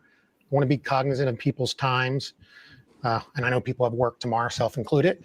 I want to show a video, and maybe you'll see some DIY in this video. It looks like it's been bogging again. Maybe I don't know if it's on my end, but I did pre-upload everything to StreamYard, and usually it doesn't bog when I do that. But let's play a quick video to kind of break things up here, and then we'll finish things up on the other side and have a little bit more fun. So check this out.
was fun. Sorry it bogged a little bit. I will post these videos separately so that you can watch them cleaner and streaming, but that was fun. I saw a lot of cool stuff in there. I got to tell you, I appreciate everybody's displays. It's got to be so hard for these judges when they go out to the show and do make a decision. And I know not everybody likes the results, and there's always a lot of comments on Facebook after a show about whether the judge picked the right thing and the wrong thing. And you see that on other shows like America's Got Talent and other shows. So it's going to be expected, but just like the decisions we make when we put things in our show that we like, the judges have their decisions, and it's tough. So I get it, but everything, my main comment is when I was putting those videos together, it's so hard to pick footage out because wow, that's cool. That's cool. That's cool. That's cool. Maybe we'll just make a 60-minute video. That could be fun. Hey, if anybody has any comments out there, get them in. We're getting close to the end of the show here. Henry's got to go chase weather. Daniel's got to go hang lights. Brandon's got to go play Candyland. JR's got to ship macaroni. Patrick's got to go clean the RV thinger out. Tom is getting ready for the Florida Mega Mini. Robert and Lori are just going to go back in time. And Michelle's got to go bedazzle something. And Jordan, he's still fighting his court case about being the Forever, Jordan, forever. That I didn't bring up that people would be interested in knowing about being on the light fight? Something that you've wanted to talk about, any of you? Well, just don't give up. We started 2000 and had made it. And well, we don't know for sure. Well, yeah, ABC sent me a letter. Oh, I keep telling you that. But anyway, Kristen had found us from a YouTube video. We had not submitted anything. And so we made it, and then COVID hit. So they called us, told us they weren't traveling. So for 2 years, we had that. Then we missed that third year because we wouldn't do the roof. And then the fourth year, she said, you got to do the roof. Kristen did. And so he said he'd do it one time, and he did. So anyway, 4 tries, and it was worth it. So anyway, don't give up. Don't give up. Don't give up. Yeah, like I said, you have the extreme here. Henry somehow got on the very first time. I got on the first time, but after being an alternate, but it happened to be in the same year, somebody dropped. So I talked about that again on the episode I did, that, if you're an alternate, it's one of the big misunderstandings, self-included, when I was first learning about it. It's a good thing. It basically means you made it. They just can't quite fit you in the region they want to fit you in, or there's one more small thing that they want you to do for next year, and you're most likely on. So hang in there if you're an alternate, and even a lot of alternates win the show. I was the same way. I was an alternate the year before, and then filmed the next year, and alternates can be winners. I was at the Big Does. I was actually the one that started his lights for his. So it can happen. He was an alternate and won. Yeah, I was an alternate. Evelyn was an alternate too. We talked about that. Yeah, and if you do make it, I think the one thing I wish we would have done more of is enjoy the moment, because it is really fun. And Carter was really nice about taking pictures, but I just wish we would have taken more. I wish we would have. I think we only got a handful of pictures total between the two of us because we were just so tired from putting the display up that we just totally forgot to take our own photos. I think I have more photos from our crew than we do to ourselves. Yeah. And they were cute pictures. I mean, he was nice. So I wish I was with him in front of the Carter. I think a lot of people don't know they're allowed to as well. Yes. So you are allowed to take pictures. They'll tell you when you can't, or they'll definitely tell you you can't share certain things, but until the right time. But definitely, it's good advice. Natasha and Patrick is take pictures, and they're fun to look back on. Yeah, and absorb the moment. Don't stress. Just enjoy it. I think we were stressing so hard the whole time, and it was a blur afterwards. I was just I don't remember any of this because it's so blurry. I slept so good the day they left. Yeah. They were out late. It's 2 o'clock in the morning sometimes. Yeah. I wish we would have just taken a deep breath and just enjoyed it. Just kind of just not stress so much. And they tell you that it's going to be like a family, and you think, right, 2 nights. Liz, But it's like Oh a no, family. most definitely. I think we still text him Yeah. every now and then. Yeah. I always said it was like a wedding. You know, you're stressed out. You're you're excited about it, but you're stressed out, and then you do it, and then like you said, then you sit there and think, I wish I had taken these pictures and all that, and it's over. So I agree. Yeah. Hey, has anybody else, changing topics a little bit, has anybody else gotten a light fight tattoo like Brandon? I know he's shown it before, but I'm curious if anybody else has taken the plunge and got a light fight tattoo. Oh, he does. Brandon, you should have sent that picture in for Brian. Brandon, have you added to yours? Added to it? No. It's big enough. Yeah, I'm making it else. It's like my whole leg, so I think We're not going to Jordan make needs you pull your one with leg the out unless youngest light you fight want to. winner. You've shown it before. What? You want me to show you? Is that what you're asking? If you want Take it to. off, baby. Take it off. Yeah, Lori wants to see a leg. Cool shirt, though. Yeah. Yeah. That's What wild. I'm talking about. Oh, man. That's crazy.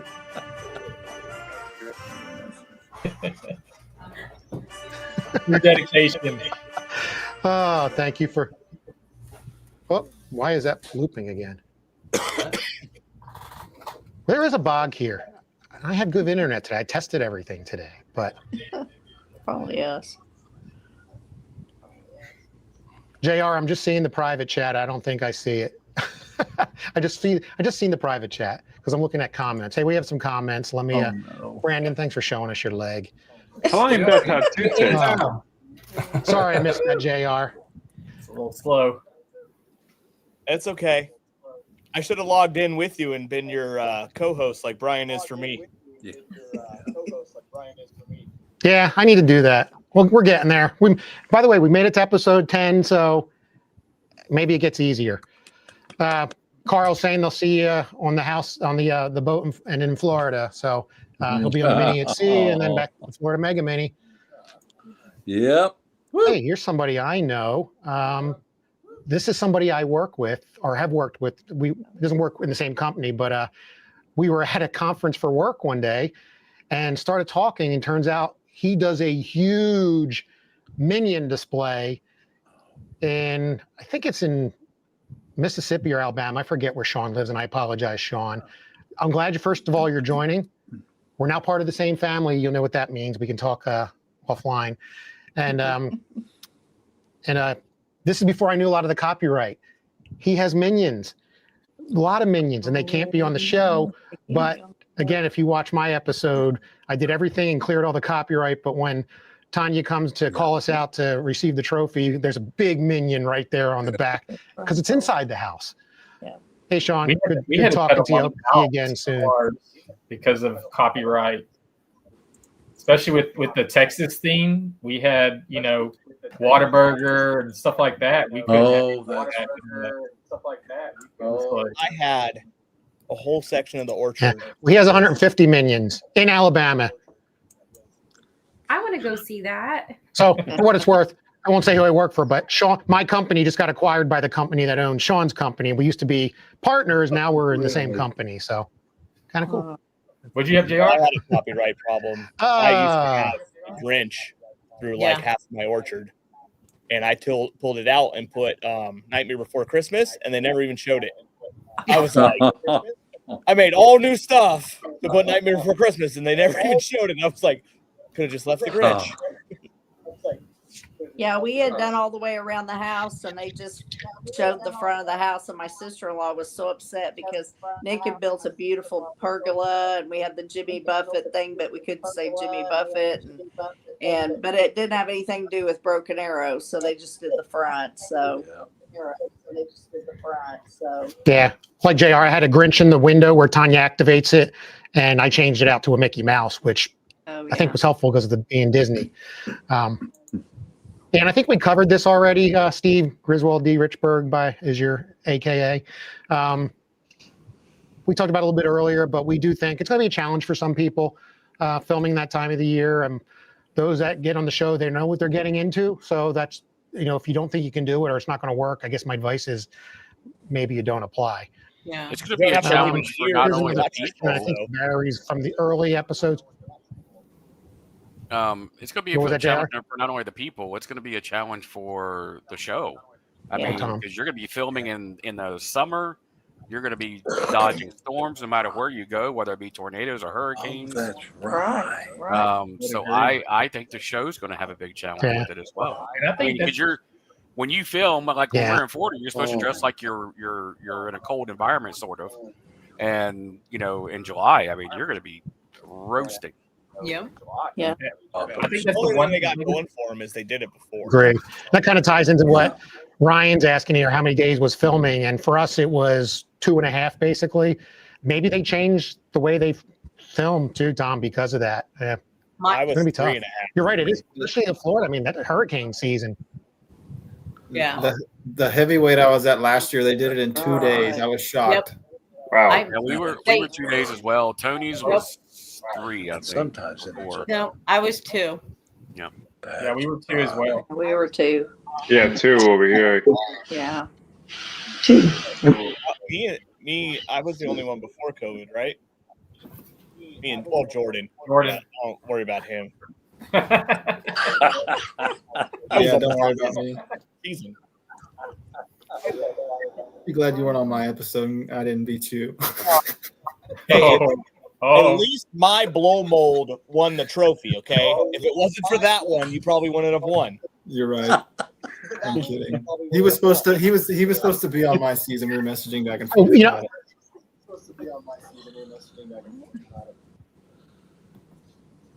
Were they? Is that true? What? I do know a fun fact, and it's related.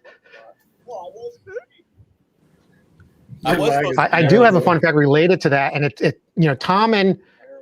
Tom and JR do share a common, I'll call it thorn in the side. So if you did not know this, both JR and both Tom are 2 of the segments that lost out to Little Tykes houses. And both were, one was in New Jersey and one was in New York. Wait. Hey, Little Tykes Playhouses, there's a lot you can do them. Many people making the gingerbread house. But it was interesting when going back, looking at my statistics sheet and seeing that the winners were Little Tykes houses for both of your episodes. Huh. I thought that was a fun fact. Interesting. Trying to see if I got any other fun facts here that I can think of before we get close to the end here. I do know, one was cool that I thought was neat was Jordan was up against the Nagy family, I believe out of Michigan.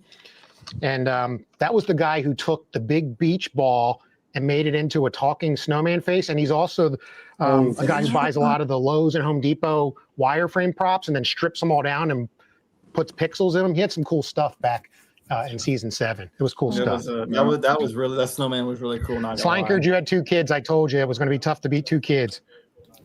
And they were cute. It was really cool.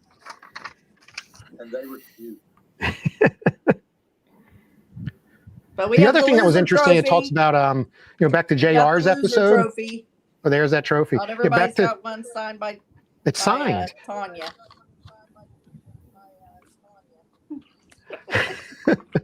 The other thing I thought was interesting, somebody asked a question earlier about that their show. Oh, it was Mike Register who said that he submitted as a light show, but they did it static. On your episode, JR, it was interesting. The Duty family from Las Vegas, Nevada, had the small pixel light show. And if you look at your display, yours is more a hybrid like Michelle's, but you have a lot of pixels too. It's almost one of those cases where somebody could say, well, they always say they don't put 2 pixel shows on one episode. And they kind of do. It's just how they pitched them and themed them. So that was interesting. Yeah, mine was pitched I think if there was anything on a animated display. I didn't realize that that's how mine was pitched.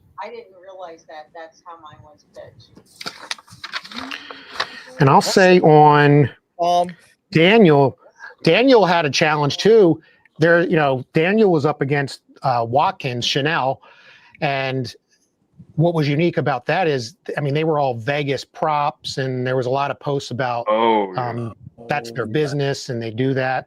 So he had a tough episode too. Yeah, that was wild. Yeah, it's just interesting how they team stuff together.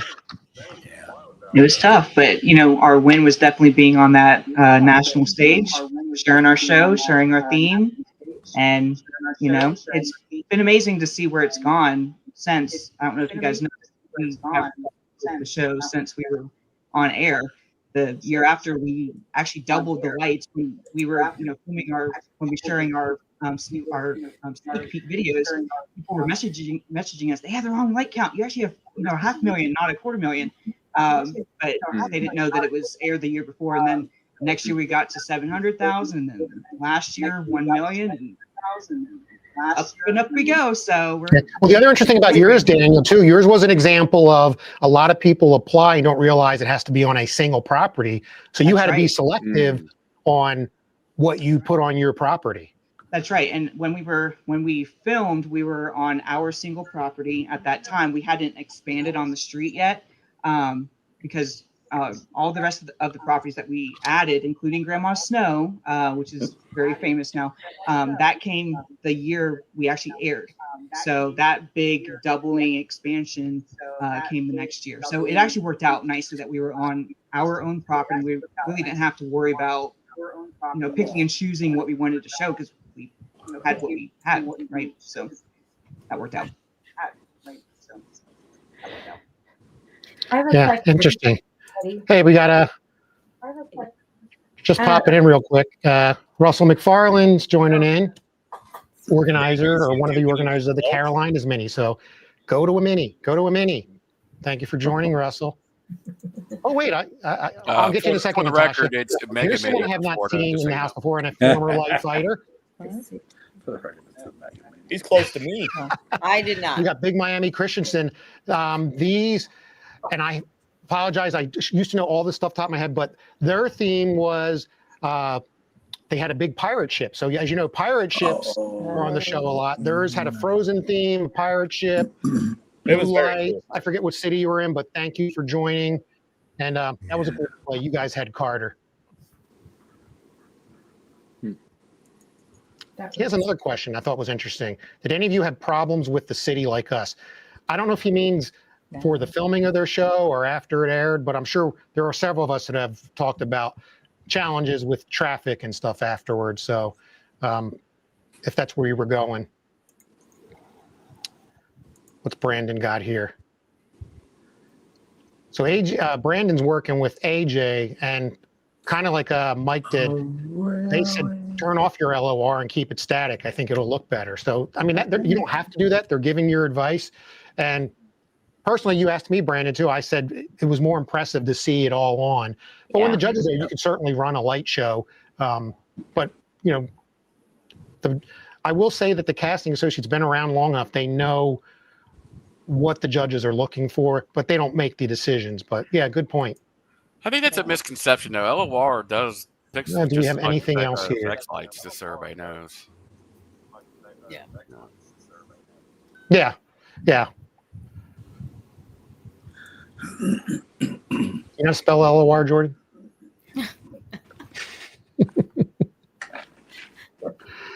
By the way, Ryan says he loves the banter. That is fun. You should see us in real life. All right. Yeah. Hotel lobby. Lag, we can really go.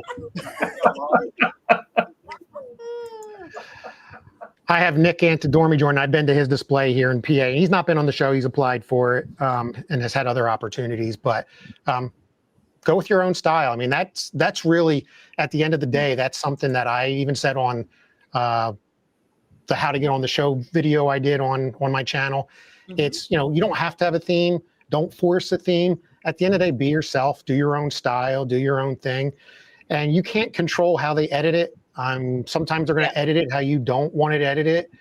They might portray you differently than you felt or feel that each could be portrayed.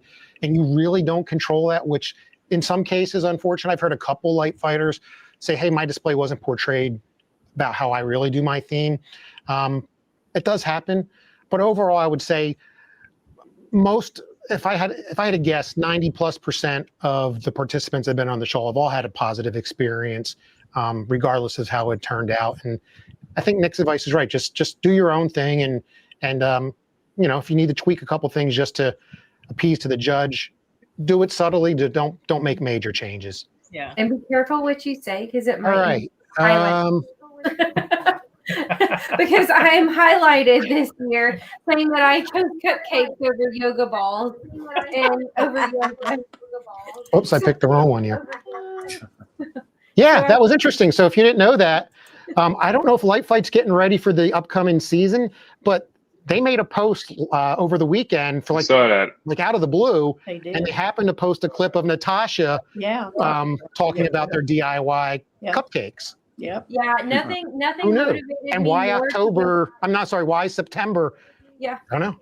Yeah, nothing motivated me more to go on a diet than that highlight reel that will live in infamy as the girl who chose cupcakes over yoga. Well, our son Nick worried for Hey, I'll tell you, if you need advice, look how that- great Michelle looks. Look how great Tom looks. Oh. And you know, they You have look some great. good advice. 100 pounds since You I look great aired. though, by the way. But Oh, I'm just saying. I'm the same way, Michelle. I'm down 100, over 100. Yep. actually. Yeah, I was like, yeah, and I'm getting back on keto. That was So great. Nick worried for a year that Many of he you were would friends fall with this popcorn gentleman. They do boy. a really cool light show. That's also a trying to describe almost like a cirque du Soleil show. It's really cool. But his question is who filmed in the summer prior to filming a year in advance? How long were you required to keep your show up after they filmed? So That's none of us. you No, don't have to keep none your of show us. up after they film. I mean, obviously, usually you're in season. But if you are going to film earlier this year and feel you want to put it up and then take it down for a month and then go back, that's up to you. But they don't make it. My only advice is if you put it up and film in just like they used to in November, you got to at least keep it up through December to find out if they're coming back. So, I think he's trying to ask, like, so if they come back and have to refilm other things. Yeah. Well, no, I think they were just asking if any of us personally had been filmed in the seasons where they did the original filming, and none of us did do that. All of us were where we filmed 1 year in advance. So I don't think we could really give a perspective on that. Yeah. I don't think we could really give a perspective on that. Yeah. yeah. Yeah, that's interesting. I'm not sure. Well, I will tell you, I mean, we've been going for a little bit of time here. I'm still open to going on. People like us. We got a lot of viewers still engaged with us. So cool. Kind of fun. Really good advice. I think it's all because they liked my my musical skills in Light Fight is back. Did anybody catch that when you listened to they it? like It wasn't Gordon's a very video good dub, better. but I was trying. If you do want Yeah. to be on the show, You know, like, let's break things up. if you do want to be on the show and you start investing, For those in that joined late, maybe didn't see the commercial. Let's watch the Light Fight back clip real quick. Everybody, yeah. Rock your body, yeah. Everybody, yeah. Rock your body right. Light fight. Back, alright.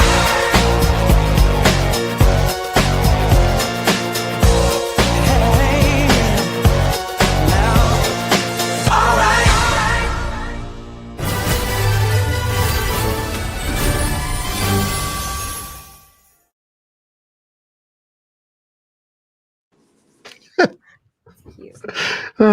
JR, by the way, I was really sorry. I was trying to get families in their things, and none of the video I had where it's, you know, they put up the banner with your family's name, like they don't have you in it. It's like for a second, so I couldn't get a good clip. So I showed your blow mold reindeer set though. So I do have a question. So people don't know this. After you're on the show, you are given by Light Fight a copy of your full segment plus all your clips that you're allowed to share on social media. And a lot of you say you didn't get them. Is that true? Not our thing. We couldn't get it downloaded, and so, Big surprise there. yeah, big surprise there. So Christina said, "Will you watch it tonight?" And then Yeah. we didn't And JR get it. got a CD, and so I think so did Jordan. They got a CD. There's nothing to play it on. Yeah. We got a download link too, and for some reason our computer wouldn't download what they sent us. Oh, I'm sure it was. They had to end up sending us the MP4 to get it to download. It was tough to download it. Couldn't get mine to download either. Yeah, we got to download, but it expired. Yeah, it's on box, but it was kind of slow. Yeah, they mailed me a card with my. I will say some people on your season 12, when you guys were posting it, you were posting your box link, and if people got to it early enough, they could download your file instead of just yeah, it was a mess. But that was anyway, The one thing I really wish that they would do. I will say I had a couple people's videos, actual videos, because they posted the actual box download link. There you go. I had one of yours. I had one of Robert and Lori's. And then I had the Bell family and a couple others. They made a mistake on how they posted it. Not that it's a big deal, but hey. So I will find a. So speaking of that, Light Fight is coming back for 13. I have people asking, when will it air? So just an FYI, around the first week of November or so, ABC will put out its holiday lineup. And a couple years in a row, I scooped it before Light Fight even did and told some of the people, hey, here's who you're airing against and here's your time slot. And that's kind of the tip. You don't know who you're teamed up against. Right. And Henry, I don't know if you knew this or not, because we were on the same episode. On the rules call, everybody's on it. That's for that whole season. And you have code names, but at that point, you don't know, your judge then, but you don't know who you're teamed up with. You don't know. If you didn't see ABC's announcement, you won't know until the first Light Fight commercials come up who it's up. So it's a good tip to find ABC's announcement because they put the names of all the families again. That's the first time. So around the first week in November, if you're going to be on this year, if you find ABC's announcement, you'll finally be able to see who you're matched up again. And then if you're like me or like probably many of you, you're going to do a lot of Facebook and YouTube searches. So you can see who you might be going up against. Well, when you figure it out, can you please let me know who Brad's up against so I could post it for him? If you didn't know, we have from the Ohio Mini, Brad Lunar and his family, Brad and Candace. They're going to be on this year. So here's a fun story and why you should go to a mini. So at the Florida Mega Mini, we all know that Tom and the team was able to work out for Felicia Aaron White, the executive producer, and Taniya to come. But not only did they come and do an interview on the show and hang out with everybody, they showed the promo clip or one of the promo clips for season 13. And it just so happened Brad and Candace Lunar from Ohio were there, and they were planning on keeping theirs a secret up until it was time to actually announce that year. And everybody in the room knows them because they're there at the mini and they're in the Light Show community, and they had to break the story. But it was really cool that we got to see a season 13 preview. And we weren't supposed to record it, but I know somebody who probably has a video of it because the whole event was being recorded, and he gets to watch it whenever. Don't talk about that. Don't talk about that. Yeah, weird. Hey, it wasn't released, so I'm just saying. Brian probably took a video from his pocket, though. A couple more comments here. I have a fun fact. I think it was 2 days after they filmed me. The Great Christmas Light Fight did an IG reel that had Carter in front of my house doing a promo.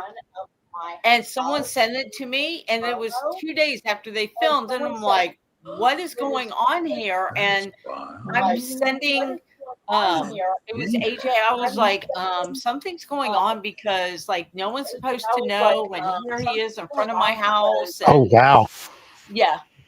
Yeah. People, and then I had gotten messages. Like, had the same thing. If you.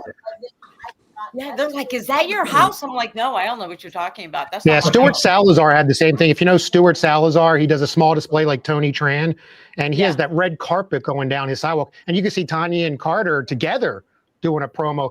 Now, that being said, unless you know him from his display, you wouldn't know whose display it was. So probably the same thing. I knew the big. All right, so I'm getting some hints here, and the hints are from my spouse. Kim Michaels, what is she saying? Which one was that? Because of time, Kim. That's probably a hint to me. Kim's signing off Goodbye, to go watch everyone. Let's real see TV y'all. shows. Goodbye. She watched me. She watched us.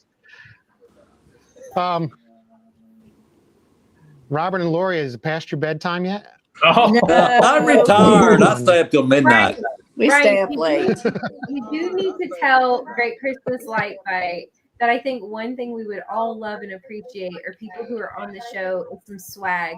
That's the one thing. Yes. I really Yes. Yeah. is, you know, you put in Yes. so much work and so Yeah, much that's an ABC thing. It's not a light fight thing, It and is. ABC's been Yeah, very I like, protective give of us it. a hat, give Trust us a me, shirt, I've something. had some feedback about the hats. So, but Hats. fun fact: Was that a feedback? lot of the or light was fighters that- have these hats now, and Taniya Nayak has a hat, and so does Felicia Aaron White.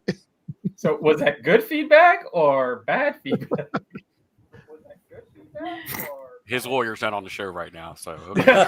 No, they're just protective of a lot of people have been out He said, I there. can't comment right now. We're not. Hey, we're promoting the show now, so. That's right. Yes. There was All complaints. right. Yeah. I've give talked to Felicia. No, they're fine with it now. Can I give a little advice for anyone? Like if they've been, the show's been reaching out to you and reaching out to you and reaching out to you. So for 10 years, they have been reaching out to me. And for 10 years, I have said, no, I'm not going to do it. No, I don't want to do it. And then with me, it was about my grandbabies moving away. And I wanted to leave something for them that I've been doing this for so long. And I finally said yes, because, you know, life's too short. And I didn't want to regret later on always saying no to them and then just doing it. And I don't regret now doing it. But if they keep reaching out to you and reaching out, just take the chance and do it. Yeah. That's all I got to say. Yeah, And you I can agree. get At the great end of the day, you're going to put pictures. your display up. If it happens to get on TV and you get a professional filming that looks Yes. amazing, Yes. and Yep. it's something that 30 years from now on whatever streaming platform Yep. exists then, that family or people can go back and watch and relive those memories. I think that's what it's about. And, you know, it's probably a good place to kind of wrap the show up is, you know, if you're on the fence about doing it, just do it. Just apply. If you don't get on the first year, it takes a couple years. You're going to set your display up anyway. It's going to get better. Just do it. It's fun. It's great. You meet a lot of great people like this. When I do my next reunion show, we'll meet some more great people. And when I catch up with people after they air on season 13, even more people, you're going to want to go to the minis. You're going to want to go to local meetups. You want to go to some of the larger shows. You're going to meet a lot of people, have a lot of great memories. And at the end of the day, I think that's why we all do our displays. Not only is it a hobby, it's memories that we build for our own families. It's memories we build for our communities, and it's memories that we build for those around us. So I think that's a great place to kind of wrap it up outside of Russell McFarland saying he wanted to talk about Patrick's penny flag, which we can do that later. I was thinking the same thing. I was like, that thing I looks appreciate awesome. everybody coming on. Okay, so Penny for flag. backstory on this Oh, that is is a penny I'm a banker, so I Where? work at a bank, and Oh. so I found this online and had to get it. Oh, wow. Yeah, it's awesome. Wow, I would have never thought Patrick was a banker. I don't know why. He's on a big Yeah. farm and stuff, you know. How cool is See? You just that? never know. Just never know. We don't have a. But I want to end things on one last thing outside of the, you know, the community aspect. And it's if you want to see more of these shows, go back and watch the Light Fight episodes. There's some on Hulu. There's some on Disney Plus. The Traded in Spaces channel put on. There's some on YouTube. You can check them out. Not all of them. Some are harder to find. Or you can go to YouTube and just find clips of shows and check them out. And like Steven does ask here, does anybody go back and rewatch their episodes? I don't think I Brian keep ever. thinking ever we might rewatched his. win. I watch it a lot. And it's Brian, fun to go Brian, back have and you look. ever rewatched yours? So Michelle will watch hers at one point. I think Do I watch Brian mine? watched mine more than Well, I hold on. watched mine. Brian, how many Oh, like times have 1,000 you times. watched yours? JR, the better question is how many times did Probably you watch over 1,000. hours? Look, like we said in the chat, fun fact: Yes. Brian knows more I've about the watched Great yours. Christmas The only one I Light can't Fight watch than is Great Christmas Light That's true. I think it's true. That's what Brady said at one of the at the Christmas Expo. Brady Connell, the producer, was a guest, and he had to stop and ask me a question. Brandon was there, had to ask me a question a couple times. So, and then the only one you can't really watch is Jordan's. Poor season 7 is just nowhere to be found. It's tough. What's behind Except for some that? pirated channel. Remember, there's that channel you found. It's because there was somebody Crazy. too young on it. Trading in Places, Trading Spaces channel or whatever it's called. We'll probably air it this year, and I don't know. It'll be fun. So, all right, I'm going to dwindle it down. I'm sure. Go back and rewatch this. I apologize for some of the lag. I will post the individual breakout videos individually. Daniel, I know you submitted some videos. We got some clips in. We didn't get to show individual videos, but make sure you go check out Daniel's page. He's got a lot of cool videos from his display and from the tree farm. I think we all have some cool videos. And everybody have a good time. Be safe setting up this year. Try to get out to any local displays. That's my plan, is to go out and see displays. I will say I'm going to be in Palm Springs soon. I'm going to go try to see that Robo Lights guy. You know that one? I don't know if he does it anymore, but That was his last year. He got it has to still be there. Yeah. Oh, wow. Interesting. Yeah. I wonder what he did with all that stuff. I mean, they're giant statues. Anyway, be safe out there decorating. Go back and watch this. Appreciate everybody's time. Be safe. And I'm going to end it with a short closing video, and it'll go right into the outro, and everybody can go back and, just like I do Light Fight, you can watch this over and over and over. So, everybody, enjoy your night. I'm Brian Michael, the librarian, your resource for everything related to the Great Christmas Light Fight, your friend, your librarian, and thank you for watching tonight. If you have any questions, please reach out. Hit the like button, hit the subscribe button, share the videos, submit videos. Maybe I'll have you on as a guest. So really appreciate it, and really hope you got something out of hanging out with us and the Light Fight alumni on The Librarian. Enjoy your night. See you next time on a future episode of The Librarian.